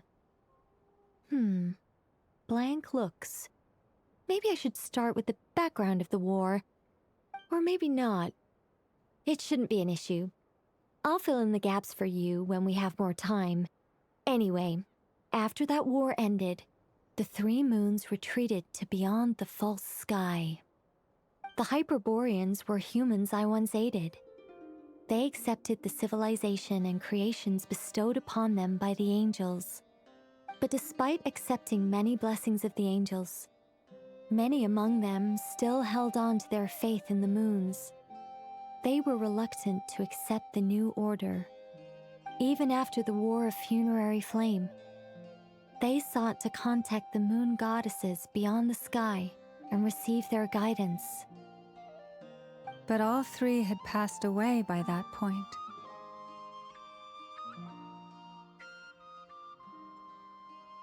This mage has a unique method of communicating. Is she talking about the moons? Yes, but they did not know. And so, still they prayed for the moon goddess's mercy. After building titanic structures that consumed vast amounts of Kuvaki, at last they glimpsed the moons and heard their voices. But of course, they were gravely disappointed. For it was then that they realized the three moon goddesses were dead. Oh, that's such a sad story. It is. Humanity was in a very sorry state at that time.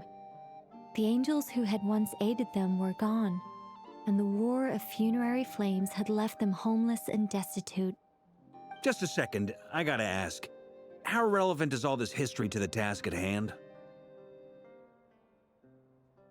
Well, I mean, it's...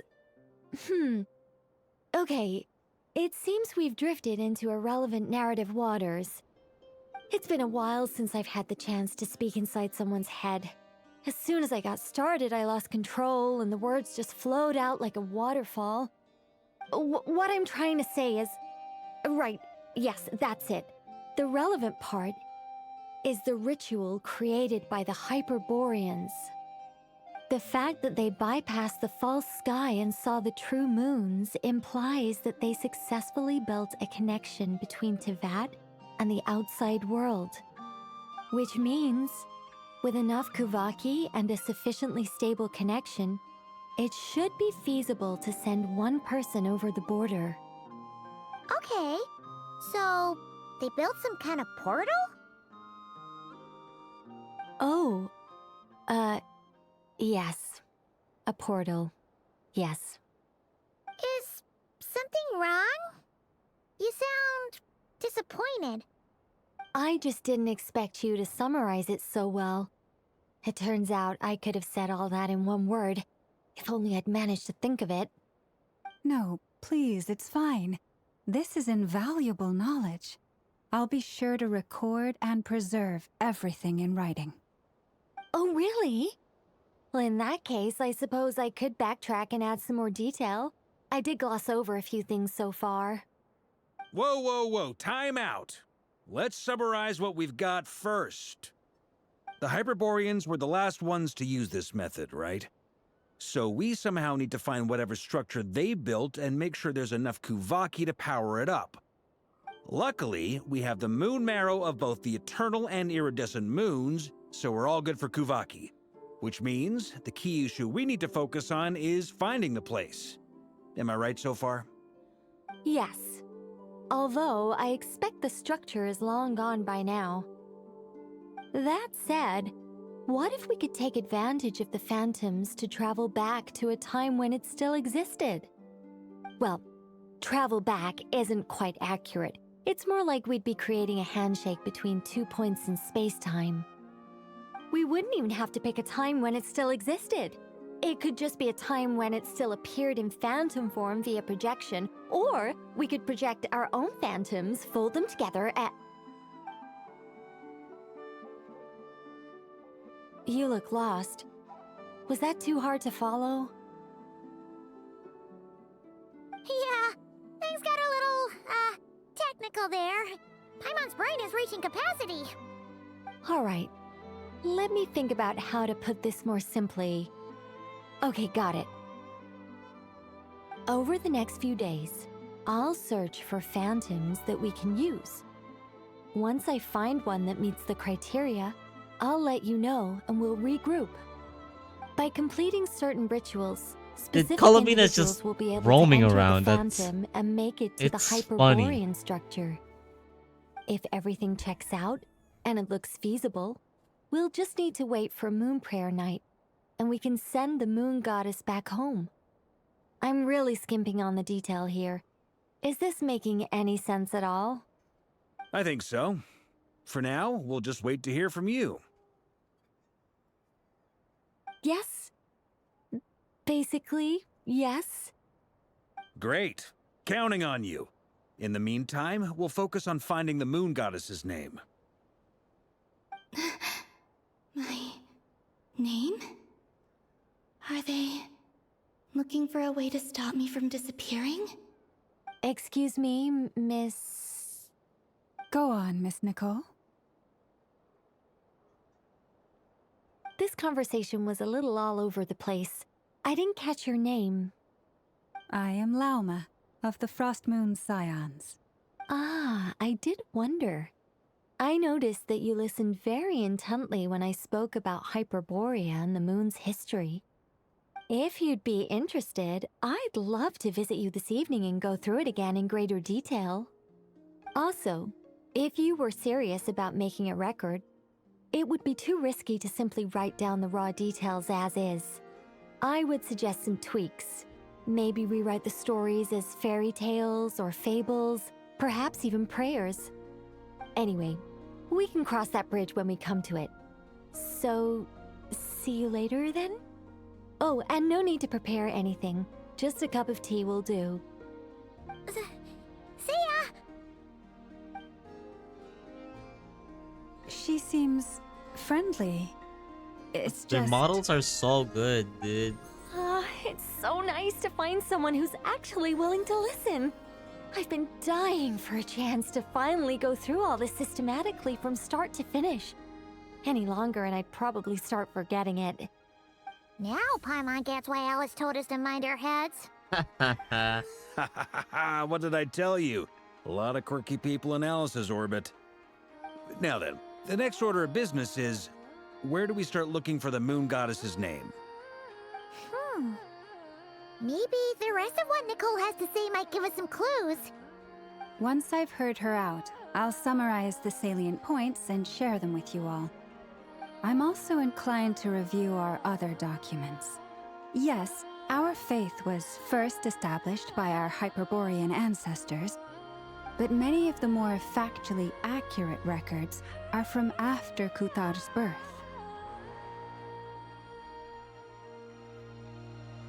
Sounds like we're gonna follow Columbina's journey through Teyvat, huh? In that case, we'll start by heading to the Frostmoon Enclave. Sounds like a plan. Take this with you. I'll see about getting in touch with the Fatui. It'll probably just be Arlecchino and Sandroni again. They're the only ones who would want to help. Oh my god, Thank you, Mr. Varka. Is this where Wanderer comes in? Don't mention it. Honestly, I'm more comfortable dealing with the Fatui than prying into the details of a young lady's childhood. Catch you later. I should follow them, just in case there's some way that I can help.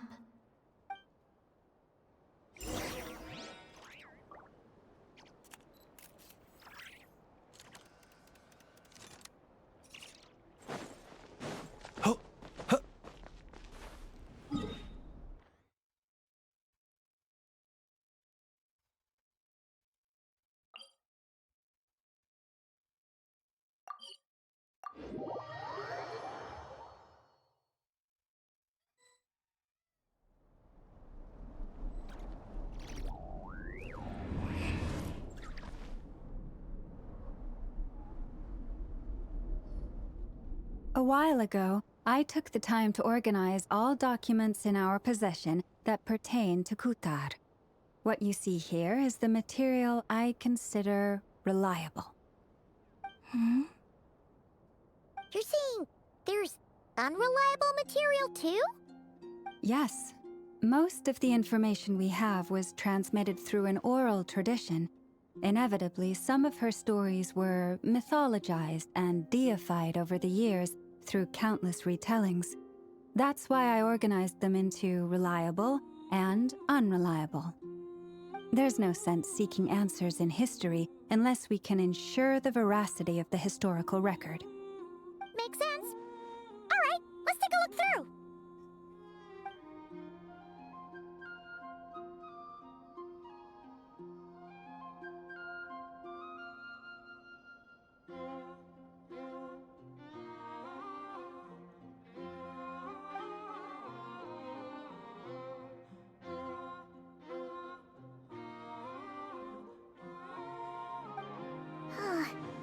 Almost all these records refer to Kutar instead of Columbina.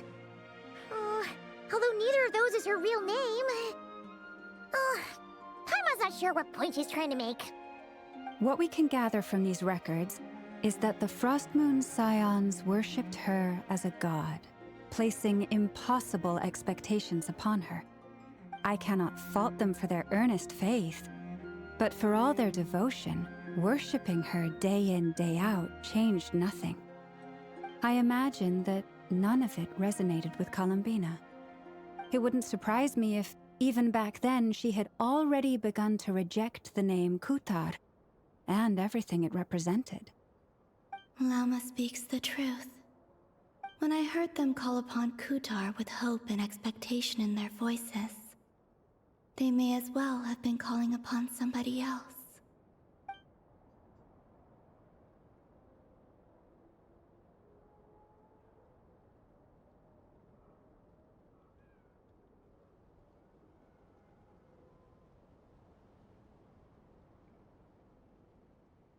Well, that's a bit complicated. I looked at the level of detail, perceived authenticity, prose style, and how realistic their portrayal of Kutar seemed to be. Amongst the Frostmoon Scions of today, only I know of her existence, and I alone have spoken to her face to face. As such, I know that there are certain things she simply would never do. That being said, I have sensed some changes in her lately. Changes? Me? Oh, seems like this is getting us nowhere. Oh, for what it's worth, why don't we check the unreliable sources too? Sure. Give me a moment.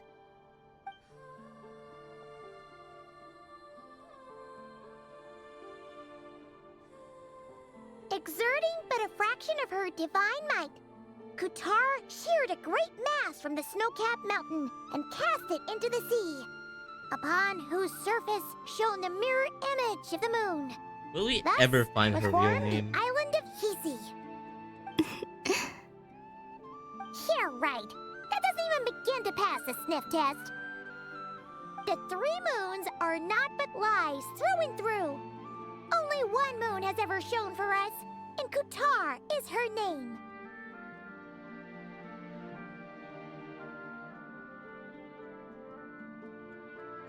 The vast majority of ancient texts are filled with fanciful tales like these. I trust you understand my criteria a little better now. Kutar did not speak, merely gazing into the distance in silence. And where her gaze landed, this was her prophecy. Clearly, whoever wrote this text never even met Kutar. Otherwise, they'd know that her eyes are always closed. What about you, Traveler? What are you reading?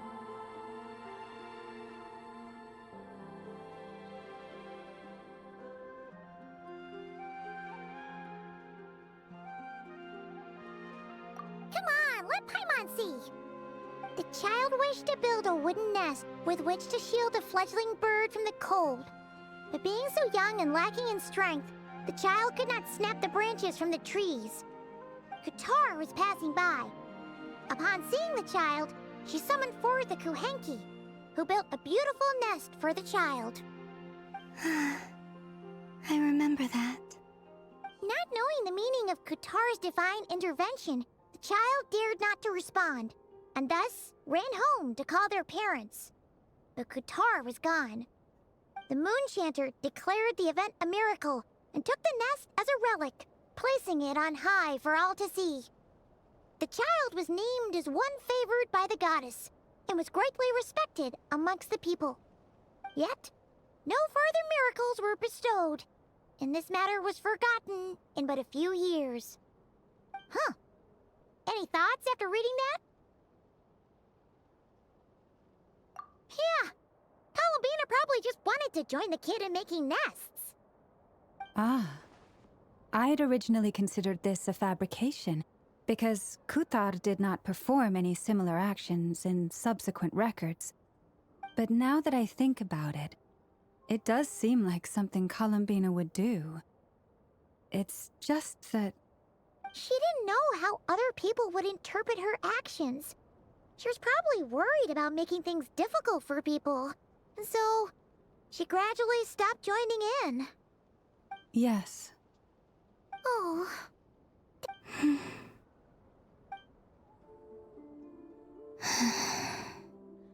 And now, I can make no such gestures of warmth, even if I want to.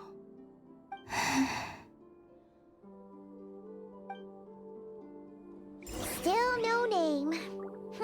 That's a bit of a shame. But we did learn some interesting stories. That's gotta count for something.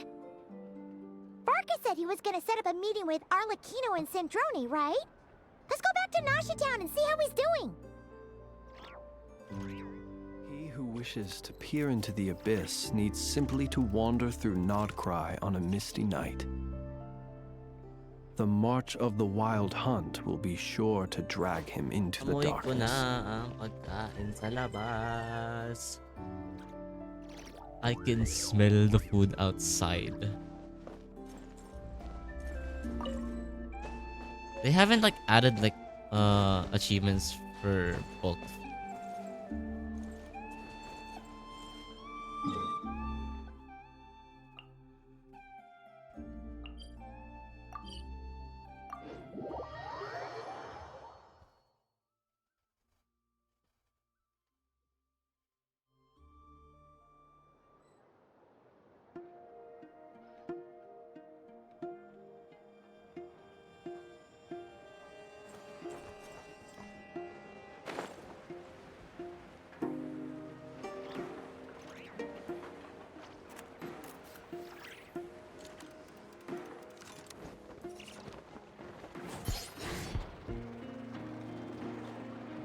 Let's see. There's Varka. Oh, and it's Durin and Albedo too.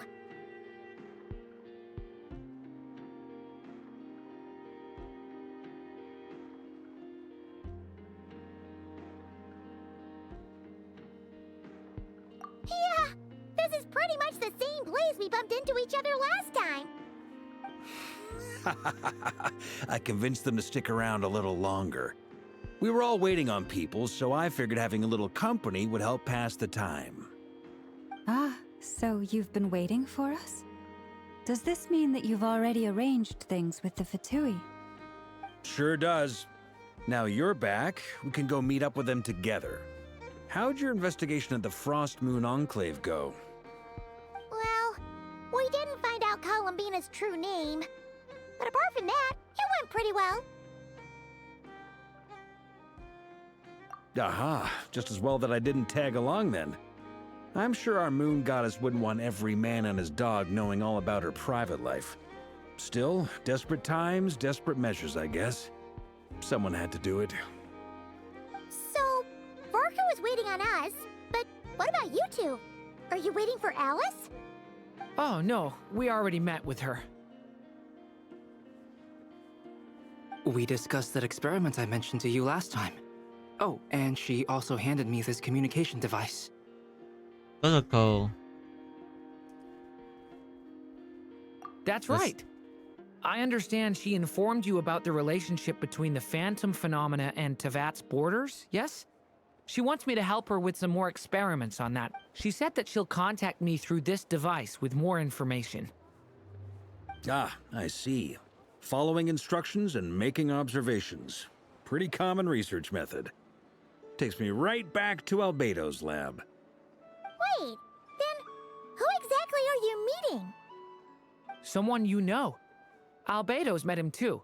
But I don't think Miss Lauma or the Grand Master have been introduced. Introductions are overrated.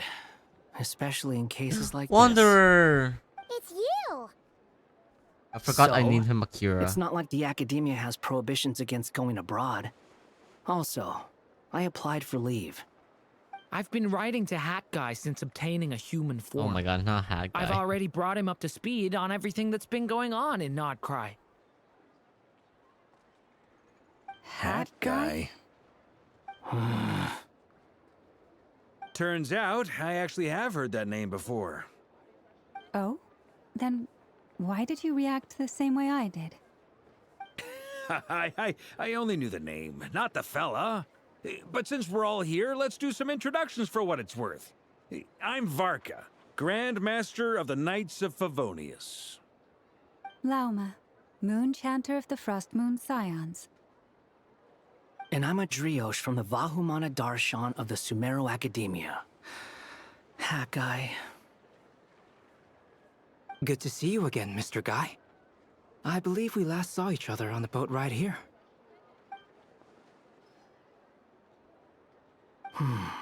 Mind you, the only reason I came here is because there's someone I want to look into. Who's that? The Doctor, also known as Dottore, second of the Fatui Harbingers.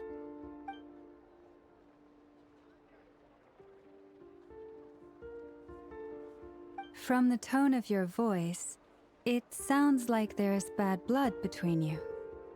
I was reviewing our archives and noticed that a lot of information about him was missing. Left a bad taste in my mouth. That's all there is to it. Dottore, or Zondique, as he was then known, once studied at the Academia, but he got kicked out before he could graduate.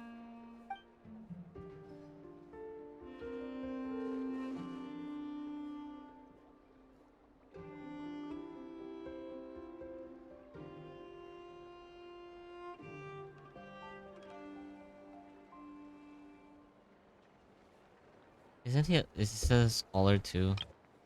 Is that Xandar again?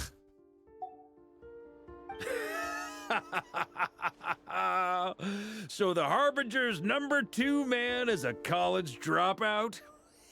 How embarrassing for them. Last we heard, he was planning something. We actually heard that a few times before, even coming to Notcry. But we haven't seen a trace of him since we got here.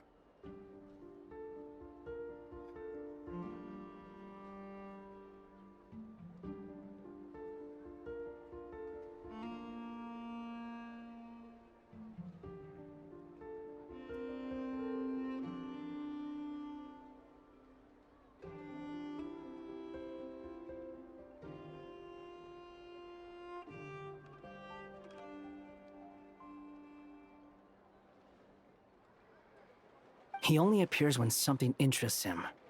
For all we know, he might have left already. But the fact he did something here at all is worth noting. It'll fill a couple extra lines in his file.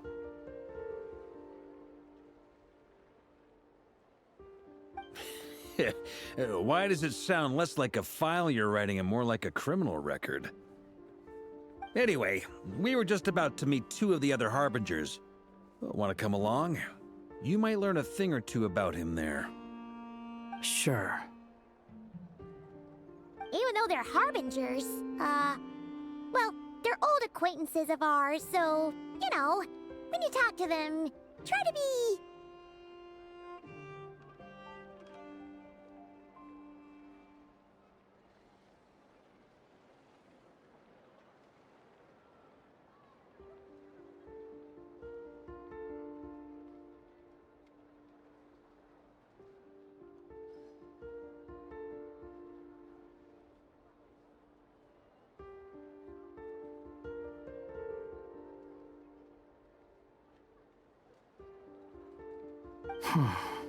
I got it.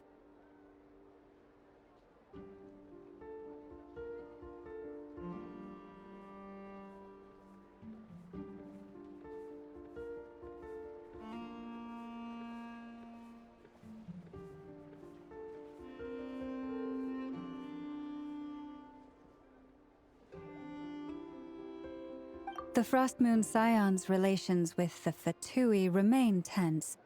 Forgive me if I do not attend. In that case, we'll continue assisting Miss Alice with her experiments. Good stuff. Everyone's having a fruitful time. All right, we better get going. I'll lead the way. Ventrine and Sampo mixed together. The yellow-haired guy. Oh, you mean Varka?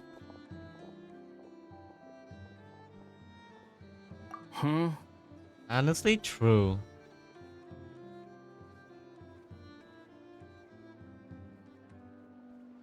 Kind of does look like a mixture of Adventuring and Sampo. Well, yeah, that's obviously part of it. But I'm not the only one who has a score to settle with him. Yeah, he's been mentioned like way back before though. But this is like, it's during around this region when we first saw him.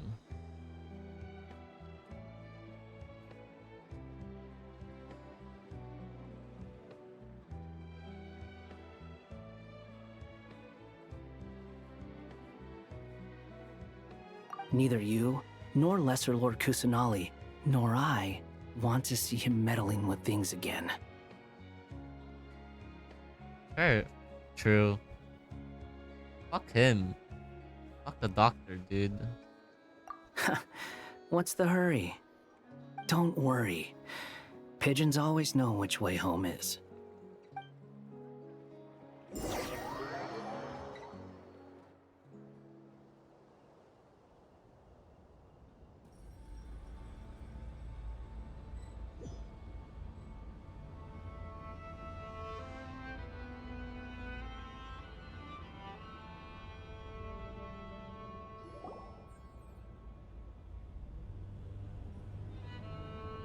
You made it. Who is this? A scholar from Sumeru. They call him Hat Guy. He's an old friend of the Travelers. Wait, this is the academia representative you wrote about? He doesn't exactly look the part. I believe this will prove my identity. You'll notice it bears the seal of the Sanctuary of Surasthana. Well, what do you know? So it does. All right then. My mistake. It's fine. I expected as much. What?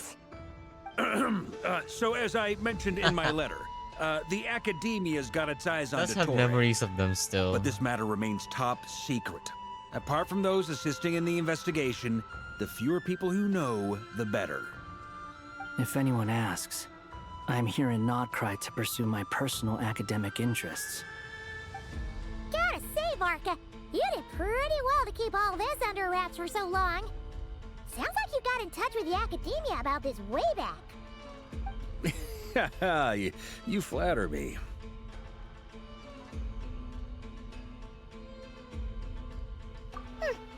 Where do I even start?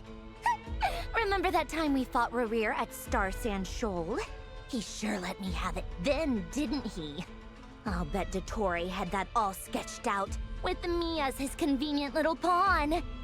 He could not care less about us if he tried, but hey! The feeling's mutual. Does Dottore really strike you as the sort who values his relationships with his colleagues? Fair point. Definitely not. Which is why I always keep my guard up whenever he starts making suspicious moves. To that extent, our motivations align. On top of which, I consider you trustworthy people. Now, back on topic. In the wake of the Reikir of Solnari episode, Sandrone and I grew suspicious about Dottore's complete inaction during the entire affair. So we tried to find out what he'd been up to, but unfortunately to no avail. He never lets anyone in on his plans. The more he cares about something, the more secretive he gets. Indeed. Perhaps he believes that by keeping a low profile, he can avoid trouble. But that trick isn't going to work on his colleagues. Yeah, I mean, he's been researching the ancient moon's remnants. And he's been trying to get his paws on the moon marrows. Only an idiot would believe he doesn't have something more planned. With this in mind, I returned to Snezhnaya and relayed my thoughts to Her Majesty the Tsaritsa, entreating her to have him recalled. That's pretty direct. Did the Tsaritsa agree? Yes. I made it abundantly clear that the Fatui's business in Nodcry is almost concluded, and we do not need 3 harbingers in this territory. Her Majesty concurred. Accordingly, Dottore has returned at her orders. I imagine he is continuing with experiments, which no one besides he would ever have any interest in. Common sense might mean nothing to him, but he's not stupid. He knows that no good can come from opposing the Tsaritsa. Smarts alone won't get him all the way. He needs the Rooster's resources and Regrator's Mora, both of which the Tsaritsa can strip from him by waggling a finger.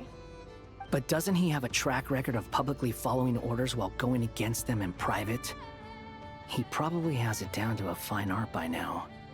Wouldn't put it past him. We worked together on a research project once. Only briefly, but it was enough to show me that we're fundamentally different people. He has no interest in doing things methodically, stage by stage. His thoughts jump all over the place, and the moment his curiosity is satisfied, or he gets the results he wants, he disappears. The only similarity we share is that, once we set our minds on doing something, we will see it done, whatever it takes. Oh, we definitely saw some of that in your battle with Rerir. You got so competitive. Ugh, do not remind me. Then I believe we all concur.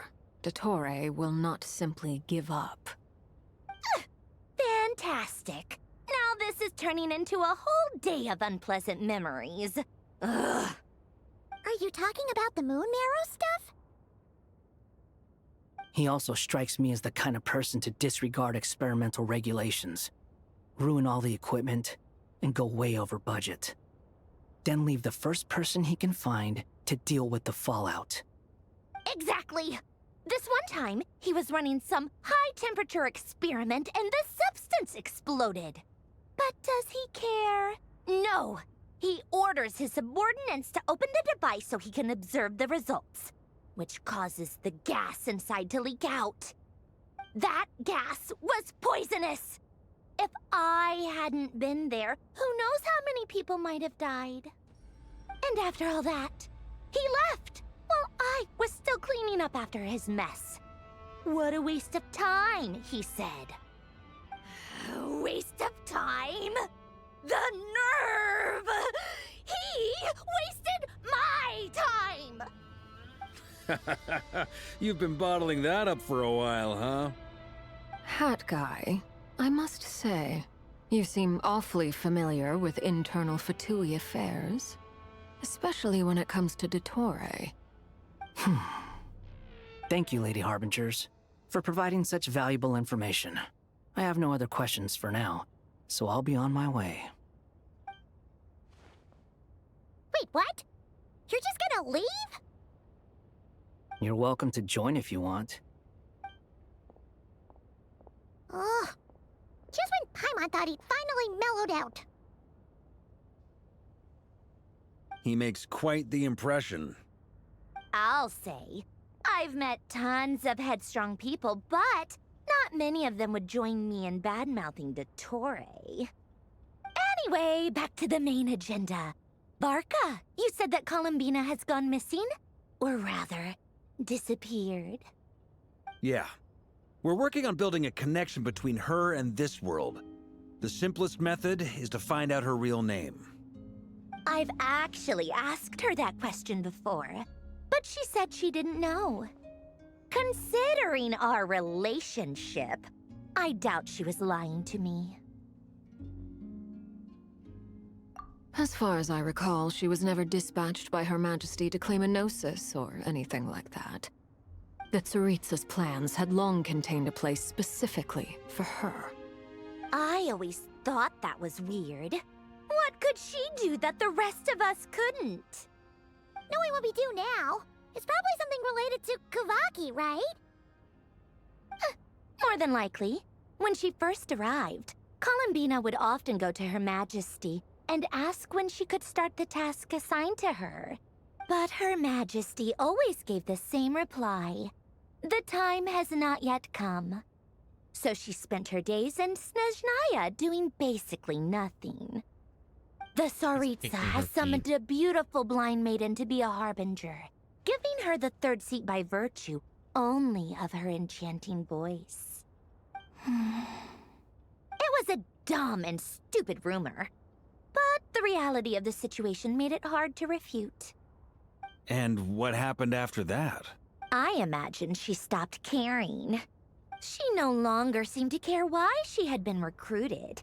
And Her Majesty never gave her any missions, so she just continued to sing in the flower garden. For my part, I was busy. So busy, in fact, that watching someone be that idol had me fuming. But still, I got the sense that she had long been used to a life of other people claiming she was needed when she wasn't. I just felt that having a place to stay would cost me something eventually. And so I waited quietly for the day that I would have to pay the price. And on the other end of that spectrum, you had me. Someone once told me that I had the lousiest work and the toughest luck. That's a good way of putting it. I forget who said it, but those words have always stuck with me. But you've done your job exceptionally well all this time.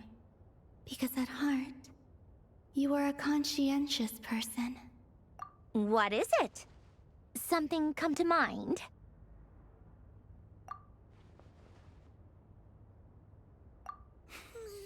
That makes sense.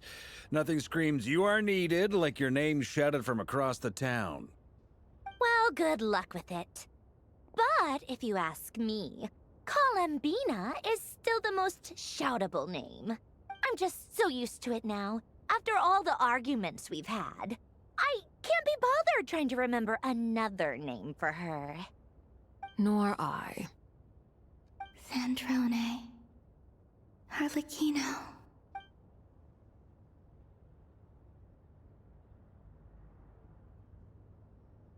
Huh! It's a Sealy! Does that mean Nicole has news for us? Ladies, I thank you for your hospitality. If the chance ever comes up, I definitely owe you both a drink sometime. I'm sure it will. You can make your own way out. Heck, you've been here enough times, you probably know your way around better than I do. Okay! Time to do what adventurers do best. Follow that Sealy! How are we not done? It's been 3 hours.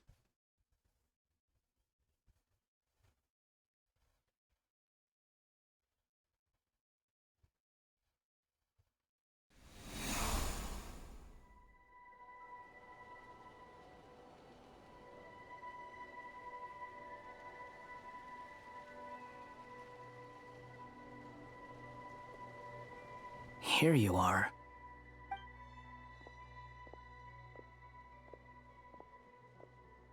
Oh, hat guy. How come you're back so soon? Did things go all right with the Fatui? Fine. Dotori's been summoned home by the Tsaritsa. Couldn't get love much you. more than that. Love you too. How about you? Any progress with the investigation? I love. Unfortunately Eyesight. not. We've tried everything. Different phantoms, different locations, different points in history. But the results were the same each time. Abyssal monsters roaming the land. People crying out in despair. With no hope of being rescued. I want this to be over with. Every time I see it, I can't help but think, is this what it was like in Mondstadt when Dragonspine Durin attacked? And if I fail in the task I've been given, will I create yet another tragedy? That's just meaningless speculation. When we encountered similar phenomena previously, I tried to interfere with those illusions, using sounds and lights to guide them. However, we could not change their fates. At most, we were able to extend their existences. The events of the past are like fate that has been written into Irminsul. There isn't a living thing in Teyvat that can escape its past. But Miss Alice instructed us to try to find ways to change the outcome that these phantoms face. It's an impossible task. Can't you just refuse? Since she asked us to do this, I feel like it can't truly be impossible. Or if it is, well, mages can make the impossible Hold on. possible.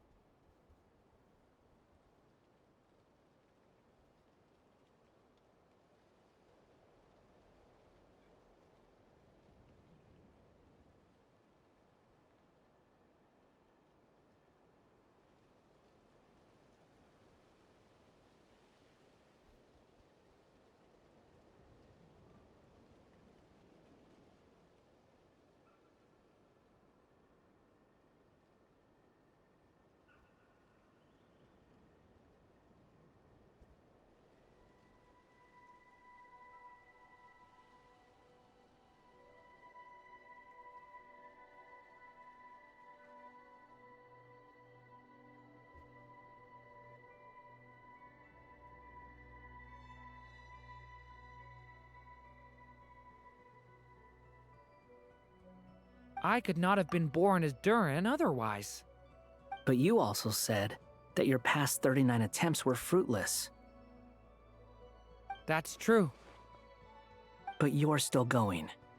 Yes. After this many futile attempts, surely you realize that you're not doing this because you still believe what some mage told you. It's because you want her hypothesis to come true. It's something you wish for deep inside. So, think for yourself about what you want to do.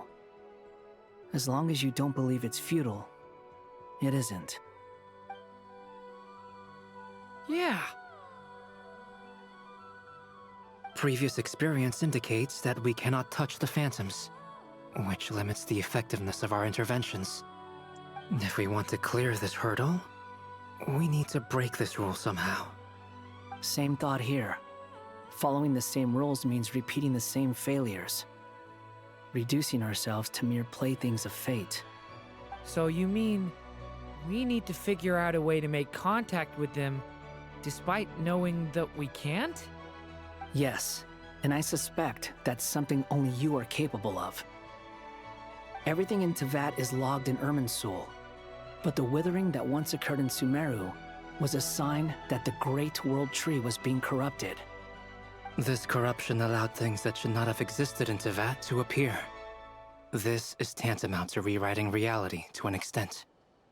You're saying abyssal power might be able to affect those phantoms? No one's ever tried it before. If you're gonna try it, it'll take courage. And you have to be confident that you can control it. Is anyone there? Has anyone seen my daughter? She's missing. I have to find her. I hear someone inside. Spargana? Are you in there? Organa? If I can use my abyssal powers to warn him that there is danger here, maybe it'll change his decision.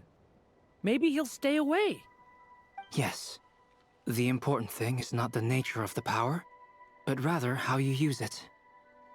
To intimidate and obstruct. Sounds about right for the Abyss. Let me try. I should be able to influence that thing.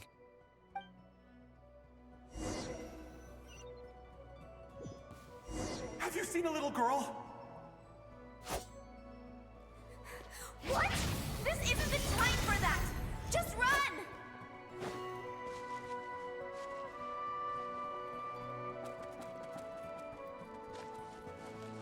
I hear someone inside. Spargana? Are you in there? Oh. I just did that. What is this? Looks dangerous.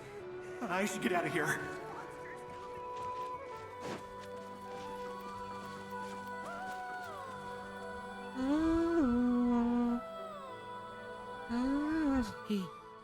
He really left. Ha! We did it! Don't celebrate too soon. Follow him. See what he does next.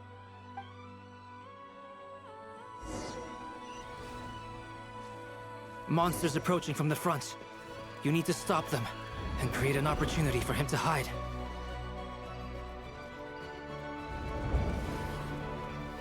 No! There's monsters ahead!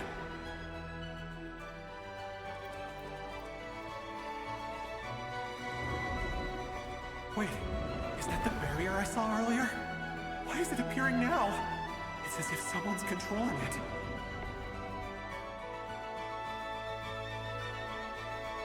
The monsters are gone. Is it safe now?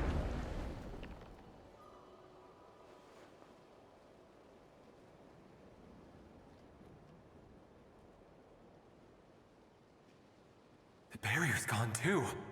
How odd. Anyway, I guess I'll keep going. What is this, like rewriting history? Quickly, let's keep up.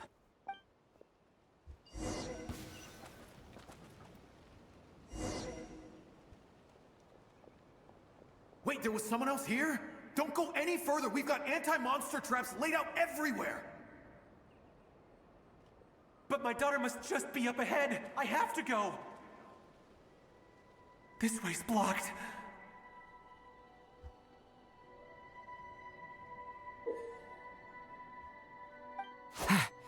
We might be able to use the explosives over there, but we need to take care not to hurt him. This barrier.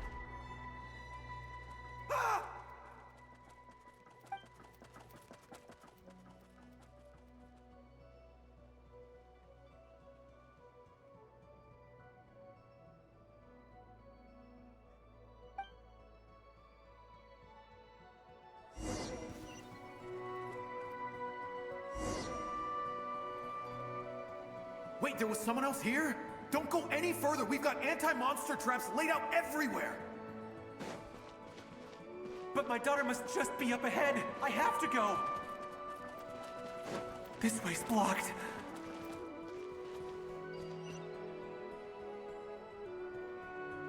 We might be. This. Oh my.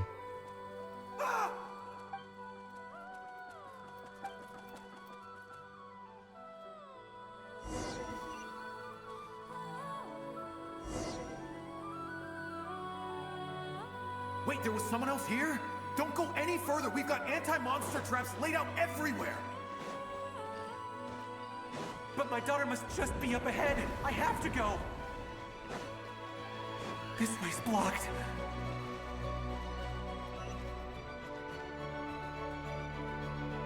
We might be able to use the explosives over there, but we need to take care not to hurt him. I'll use the barrier to keep him at a safe distance.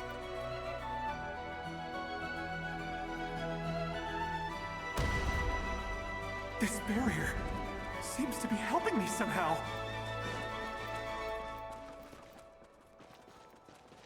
Hey, hey, wake up! Oh, no good. Gotta keep moving ahead.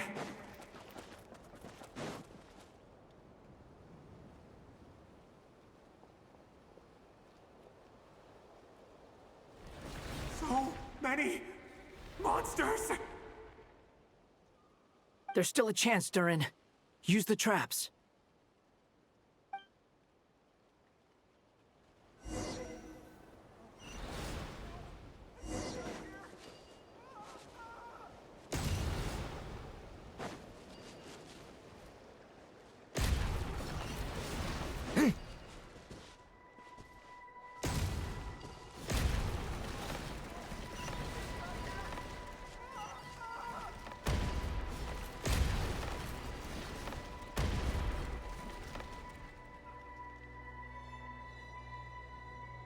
This is a new development. I've never seen this happen before. We might just be able to save this person.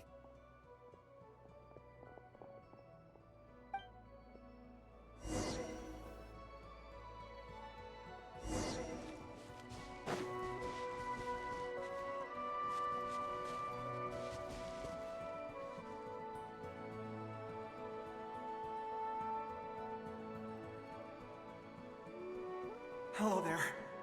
Have you seen my daughter? Spargana is her name. She's carrying a large backpack. Get out while you still can, you fool. You won't find any survivors here. But I can't just leave her here. She must be so scared right now. Sorry. Wish I could help, but I haven't seen her. You'll just have to keep looking. Okay, thank you. If I do find her, I'll get her to shelter and come back for you. Don't bother. I've got nowhere left to go.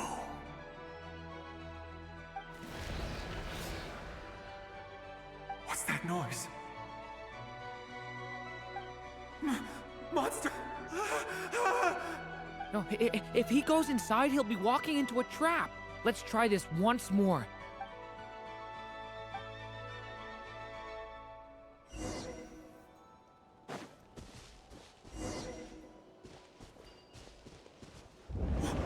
Why? How will I know where Spargana's gone like this? You know what? I'll trust this strange barrier. It's gotten me this far after all.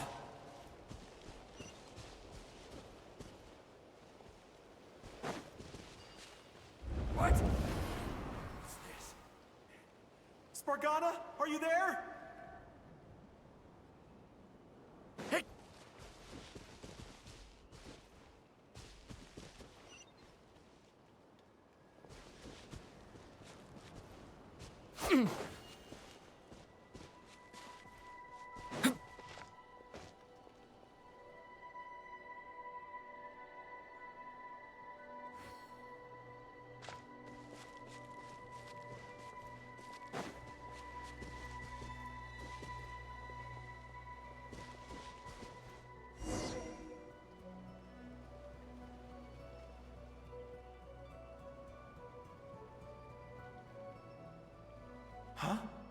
That looks like one of my daughter's books!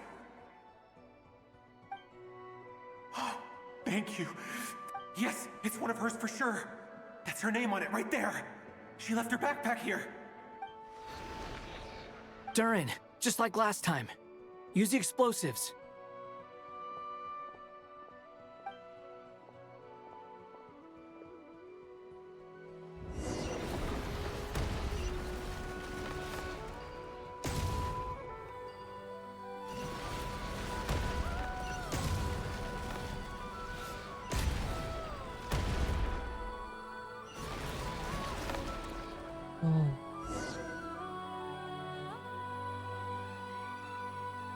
It won't work. There's not enough left. If he makes it in, he'll die. But then, this clue could be the key to him finding his daughter. It might not be the only one. Better he misses that clue than loses his life. I guess so.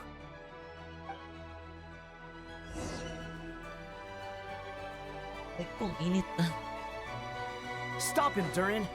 We can't let him get any further in. That's my daughter's book! She's passed this way! Why? Why won't you let me go in? I've searched and searched and searched. Just... I no longer have anywhere else to go. Oh, did I kill him?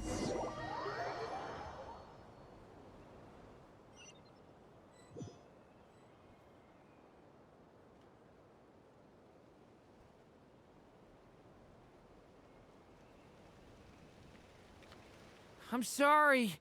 I'm so sorry. He refuses to go anywhere else. Whether he opens this door or not, all that awaits him now is death. We couldn't change his fate.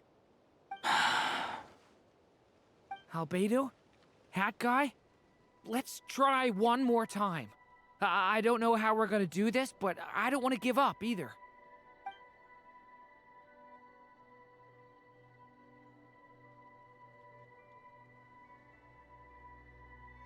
Why am I here? What's going on? All these scenes running through my head. Where are they from? Huh? What's going on? His reactions have changed. How many times have I... What's happening to me? I... What the heck? Huh? Wait. Who are you? You can see us now? I feel like I always could, but that I only just realized you were there. I'm sorry, I don't know how to describe what I'm feeling. But you were the ones guiding me using that marked barrier, right? I haven't done anything yet, but those monsters, those deaths, they feel like memories. Like things I really did experience. I won't find my daughter. In fact, I'll ultimately die trying to find her. Isn't that right? Well, no, it isn't. Yes, it is. Even so, we're trying to find a way out of this. You've not seen my daughter either, have you? It seems she really isn't here. I'm sorry we couldn't help you. I'm just tired. Maybe this is destiny. Maybe it doesn't matter how hard I search. How long do I have left? Experience says 15 to 20 minutes. 15 to 20. Thank you for all your help. Let's rest a while. You look exhausted too. Now's not the time for you to start pitying us. It's not pity. I'm just realizing that I've only got...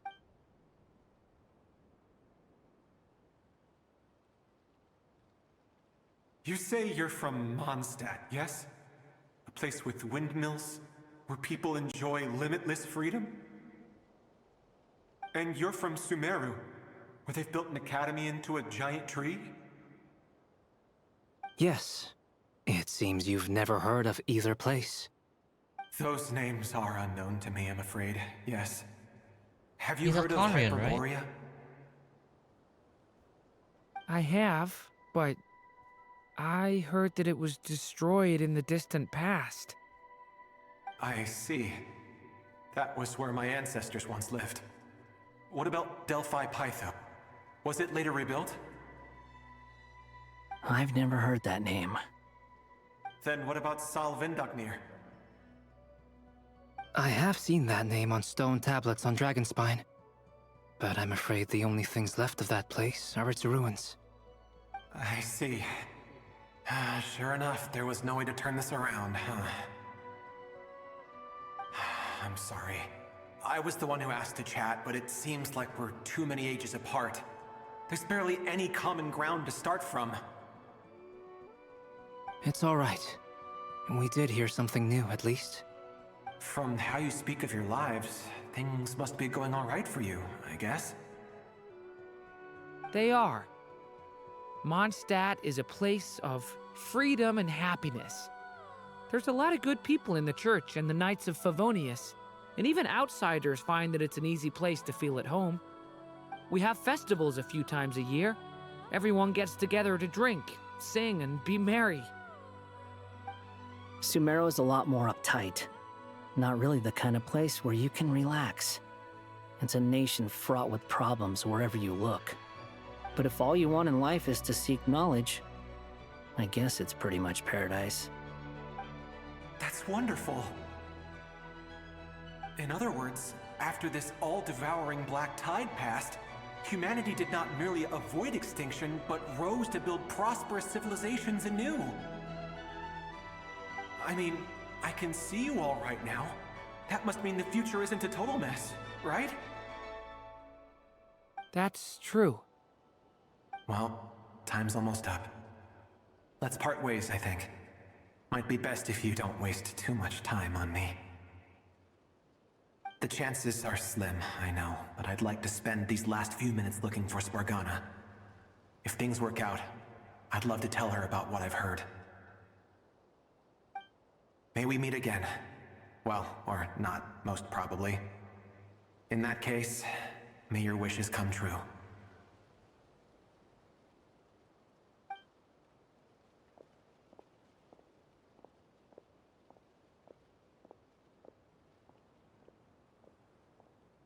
He's gone.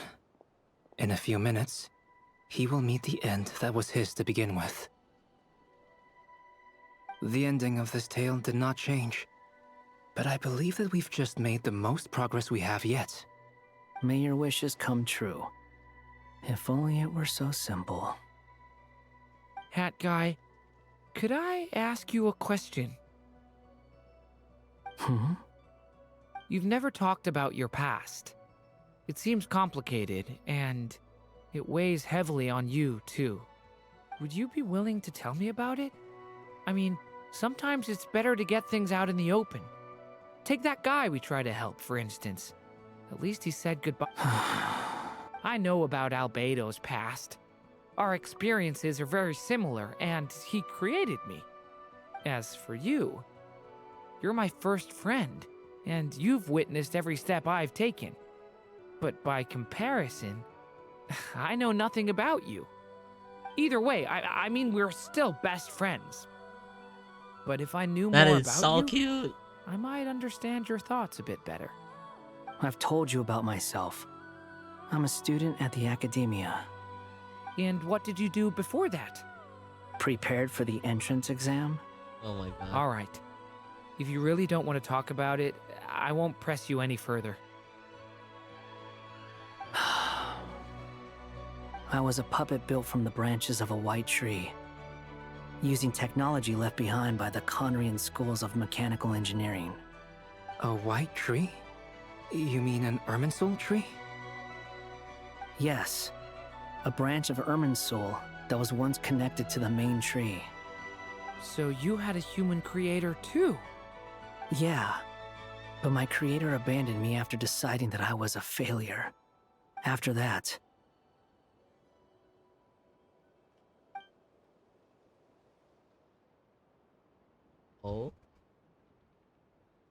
Durin. Resisting the influence of the Abyss, suppressing the urge to destroy, trying to do the right thing. None of these things are easy. But no matter how hard they are, trying to rewrite past wrongs is far harder. You asked me if you would create a new tragedy if you failed. I told you there was no point speculating about that. But the real answer is, yes, you absolutely will. That guy. But at least you've got people here to help steer you away from the wrong path. So, just keep aiming towards the light. I will. I promise. All right, break time's over. Hello? Durin speaking. Hello, friends, it's me! What have you been up to, I'm detecting some unmistakable fluctuations here at the border. The amplitude isn't particularly high, but they're completely different signals from the ones before, and the scale is comparable to those I've detected previously. Alice, we were unable to save that person. However, he appears to have retained a portion of the memories gained through that cycle, and was able to hold a conversation with us. I see. Well, that is rather odd indeed. It definitely merits further attention. Could I trouble you to keep trying the same approach? I need to gather some more data. Counting on you. I should probably have Nicole come and check this out as well. Wait, it left off there?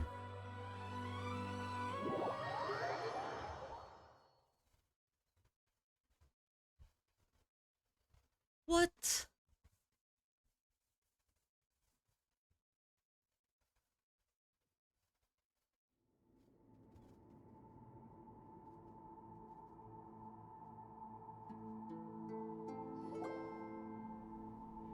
There you are.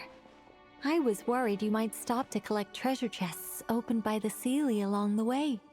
It would have Where's taken that? you so much longer to get here. Another Dude, now I can't wait for the conversation I second cannot act, the hear. next act.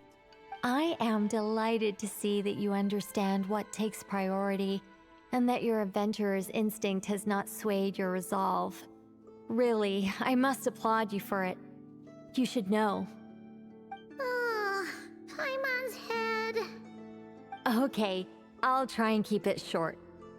My senses are telling me that this is where we shall find the entrance to the ruins. Oh, cool! Well, what are we waiting for? Let's open it up and see! Patience. This was a sanctuary of great importance to the Hyperboreans. A special process is required to open the gate. Oh! Like the place that housed the Eternal Moon's Marrow?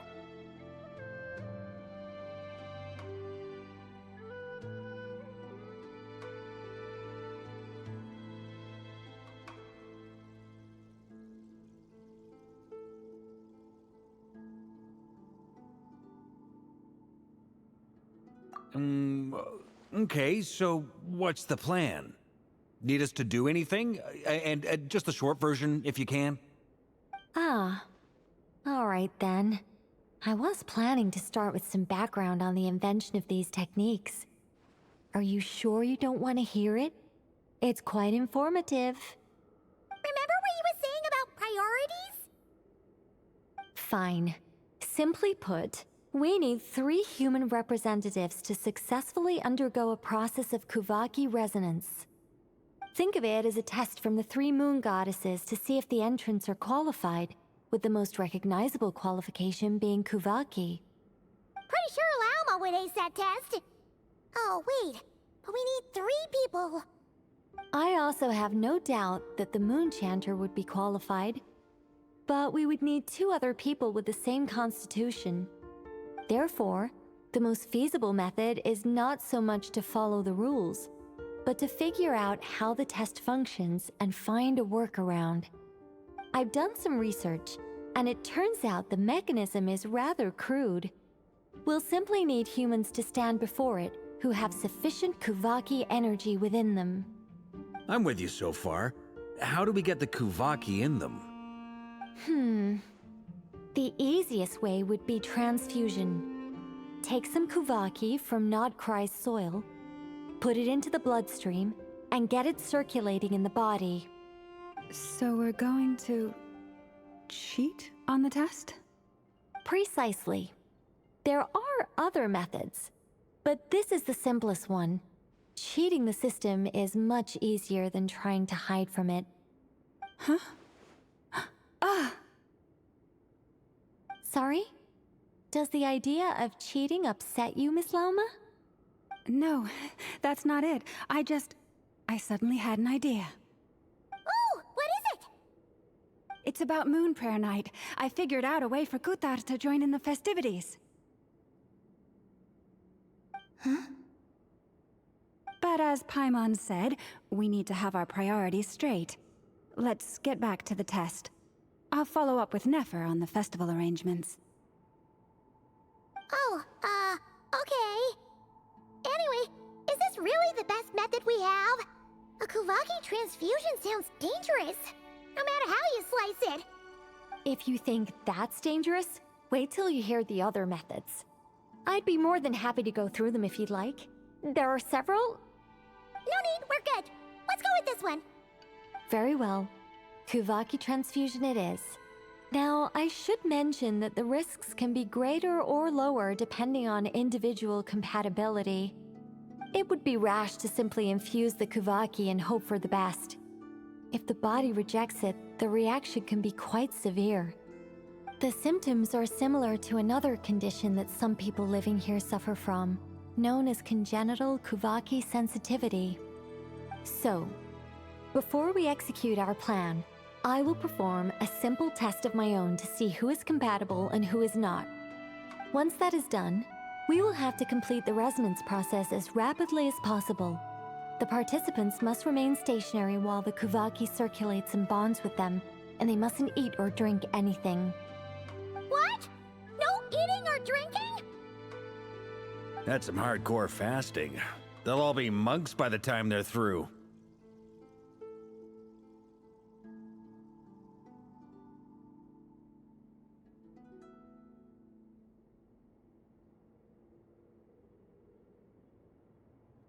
"3 days.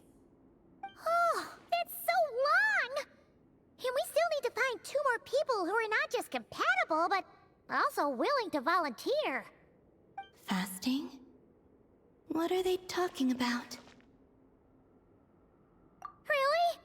Don't you want to think this through? Haha, count me in too. 3 days without food? I can handle that. Miss Nicole has made it clear that this is the easiest way. The way I see it, there's nothing else to discuss. It's time to step up. Yeah, you're right. In that case... Logistics. She'll keep the fires lit and grab some spare clothes to keep you comfortable.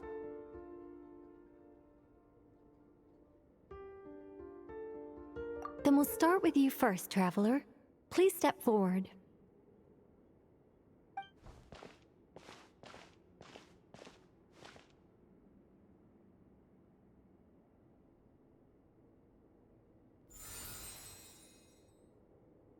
How's it going? Do you feel anything?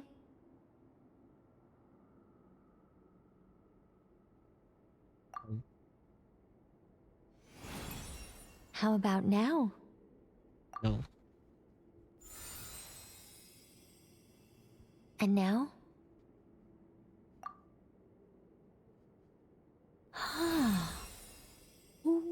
What about now?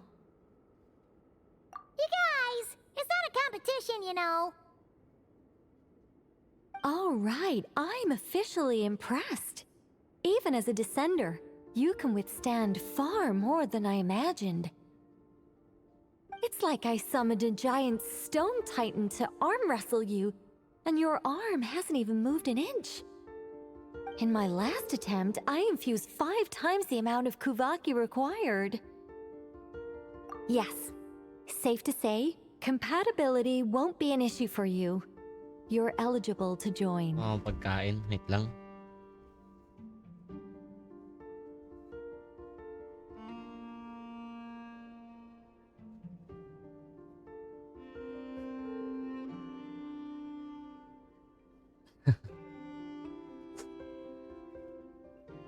Hold on.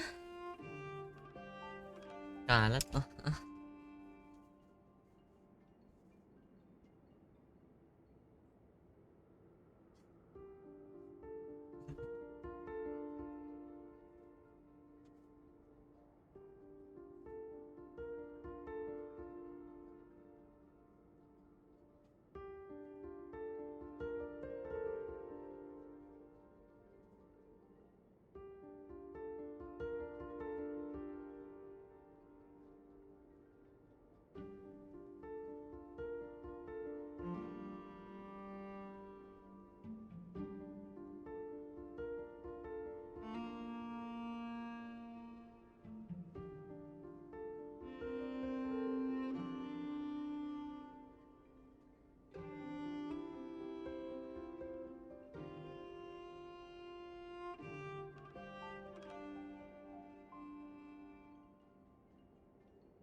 Grabe, namantsahan ko na agad yung bagong short ko. Nakakainis.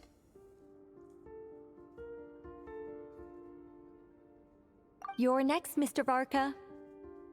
Sure, here goes nothing. All right. I'll start where we left off. 5 times the required Kuvaki dose.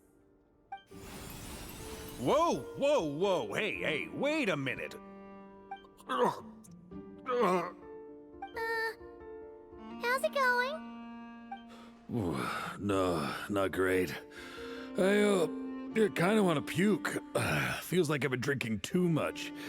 A few bottles of wine, then a big stein of Dark Horse, with some hard liquor from Liyue mixed in. You think this is funny? I just lost to a young lady in an arm wrestling contest. I'm never gonna live that down. My apologies. I'll lower the concentration and try again.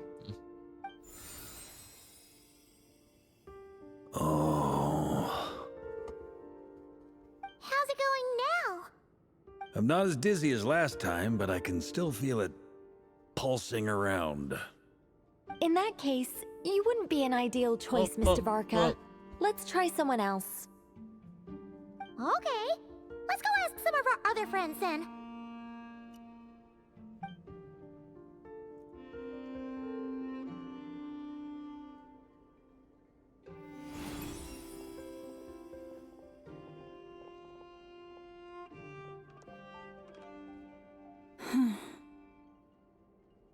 No surprises here, Miss Moonchanter. You're perfectly compatible. You may join. Wait, even Nefer's here. I'm getting a slight headache. Shame. You were so close. Whoa! Time itching all over! Allergic reaction. We can't have that. Huh? I know. Well, are you gonna start a what? The Hexen Circle Stop. is an organization that cares for and protects children.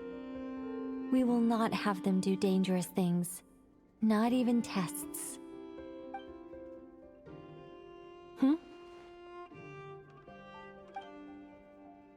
Guys, it's Is food. something the matter? The candidates have to be human. Oh, wow. I guess that rules me out too. Huh.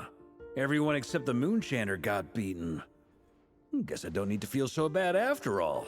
I mean, looks like this isn't gonna be as easy as we thought.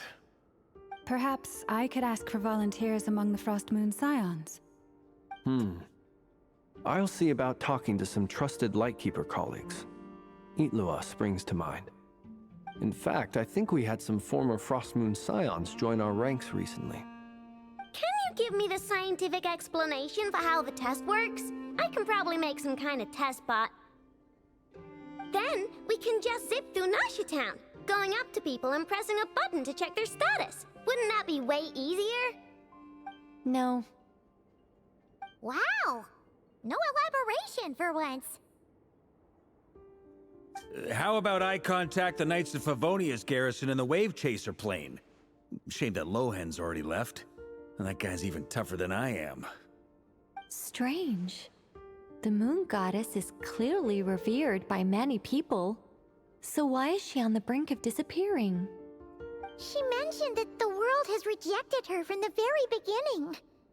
And when we fought the Reikir of Solnari, it seemed like she exhausted her power for our sake. Also, Paimon's not sure revered is the right word for how people feel about her. Gratitude, certainly. For my part, anyway. It's basic reciprocity. She helped us, so she deserves our help in return. Yeah. Even though she looked like she didn't care, she still saved a ton of people, including me. A review of the relevant data leads me to conclude that Miss Columbina is a good person. Yep, you bet! They really think so?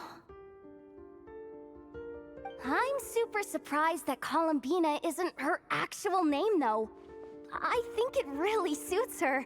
It's light and graceful and... yeah, just a really pretty name. I know, right? Unfortunately, that's not our decision to make. Columbina. That was the code name the Fatui gave me. But it also came up in the song I heard when I was born. But... is that really all there is to it? What do I truly think of my own name? Is there anyone left who will still call me by that name?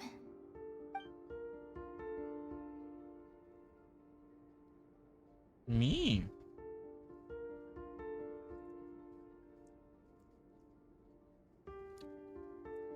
I would I?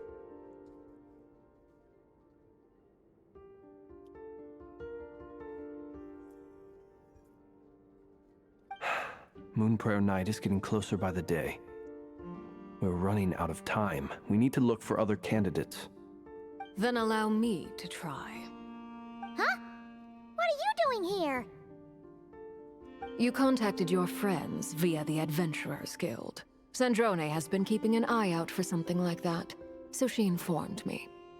Since I have the ability to accommodate a moon marrow, I should prove to be a suitable candidate.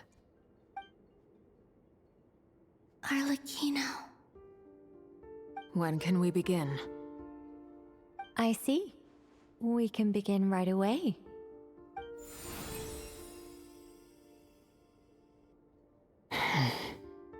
How was it? Did you feel any discomfort? Not at all. Then it seems we shan't need to look for additional candidates after all. Great! Cool. Alright, like Paimon said, the rest of us can take turns making sure the three of them stay warm and comfy. Then, my job is to take care of the caretakers.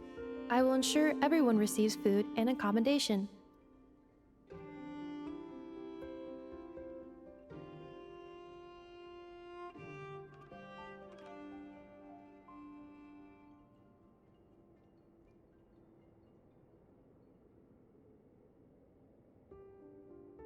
Why am I still here? I thought we were ready as over. well. It was over.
The work is done. The sacred scroll shut. The stars grow dim, the people silent. The white sun sets, the silver moon rises. O path to the temple, appear now before us.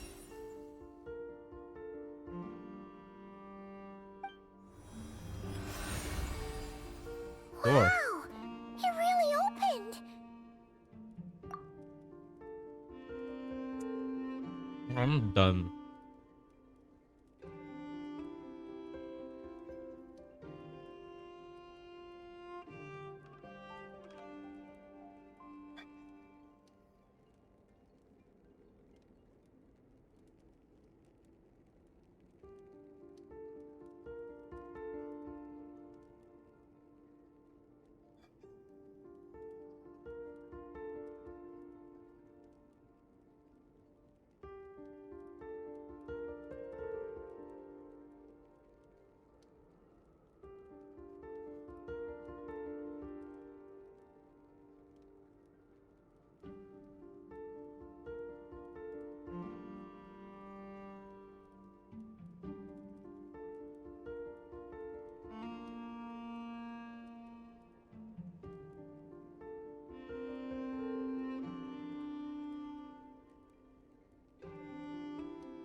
Ugh.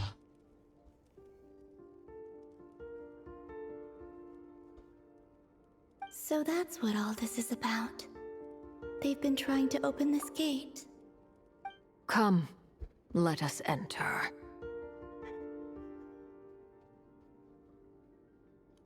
It might be best to eat something first. Take care to chew properly and swallow slowly. It will give your body time to readjust to the digestion process. They will head in soon. They will need to enter this gate.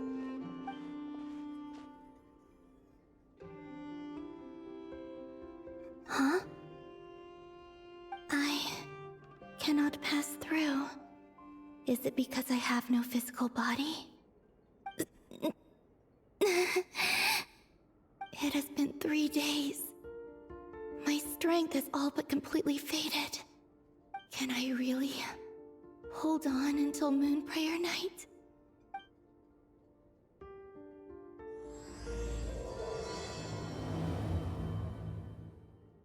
You're forcing me to do this shit? Okay. We're not gonna continue that.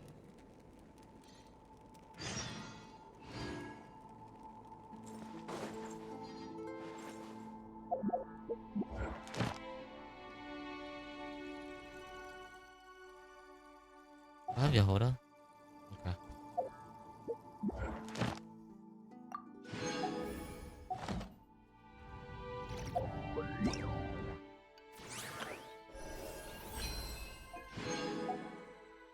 Ooh, another one.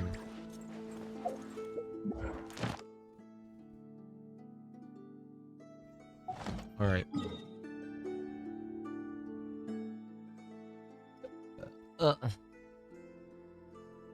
Some part two. How do I get here?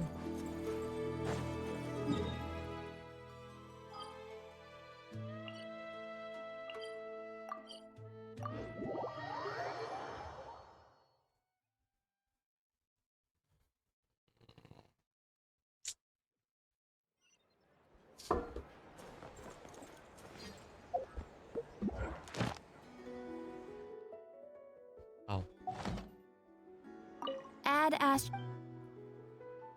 Thank you for Ad Ash. I saw something. Intel exchange. Is this like... Oh.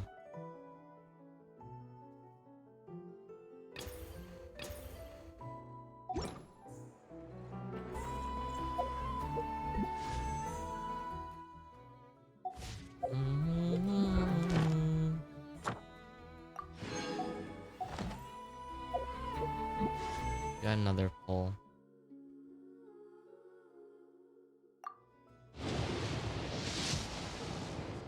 Nope.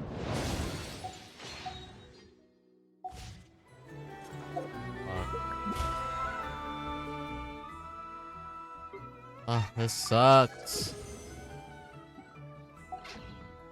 Fucking hate this game.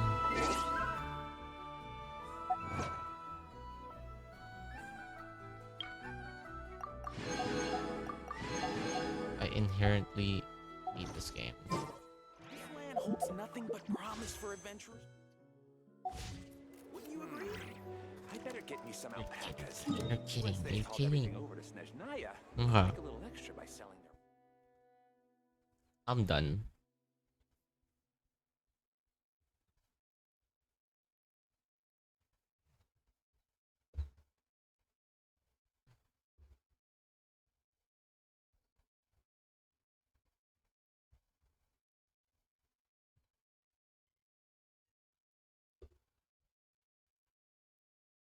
It's over. It's over. Yan. Ano na lang siguro. Continue na lang ulit Act 6 bukas. Oh, I don't know actually. Bahala na lang.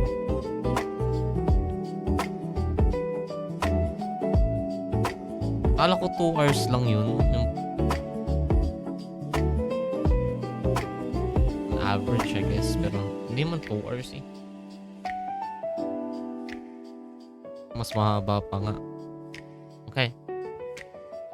That's it. Yun na lang for the stream. Diyos ko. Pagod na ako. Sakit na likod ko. Yeah. I'll see you guys na lang next stream. Thank you.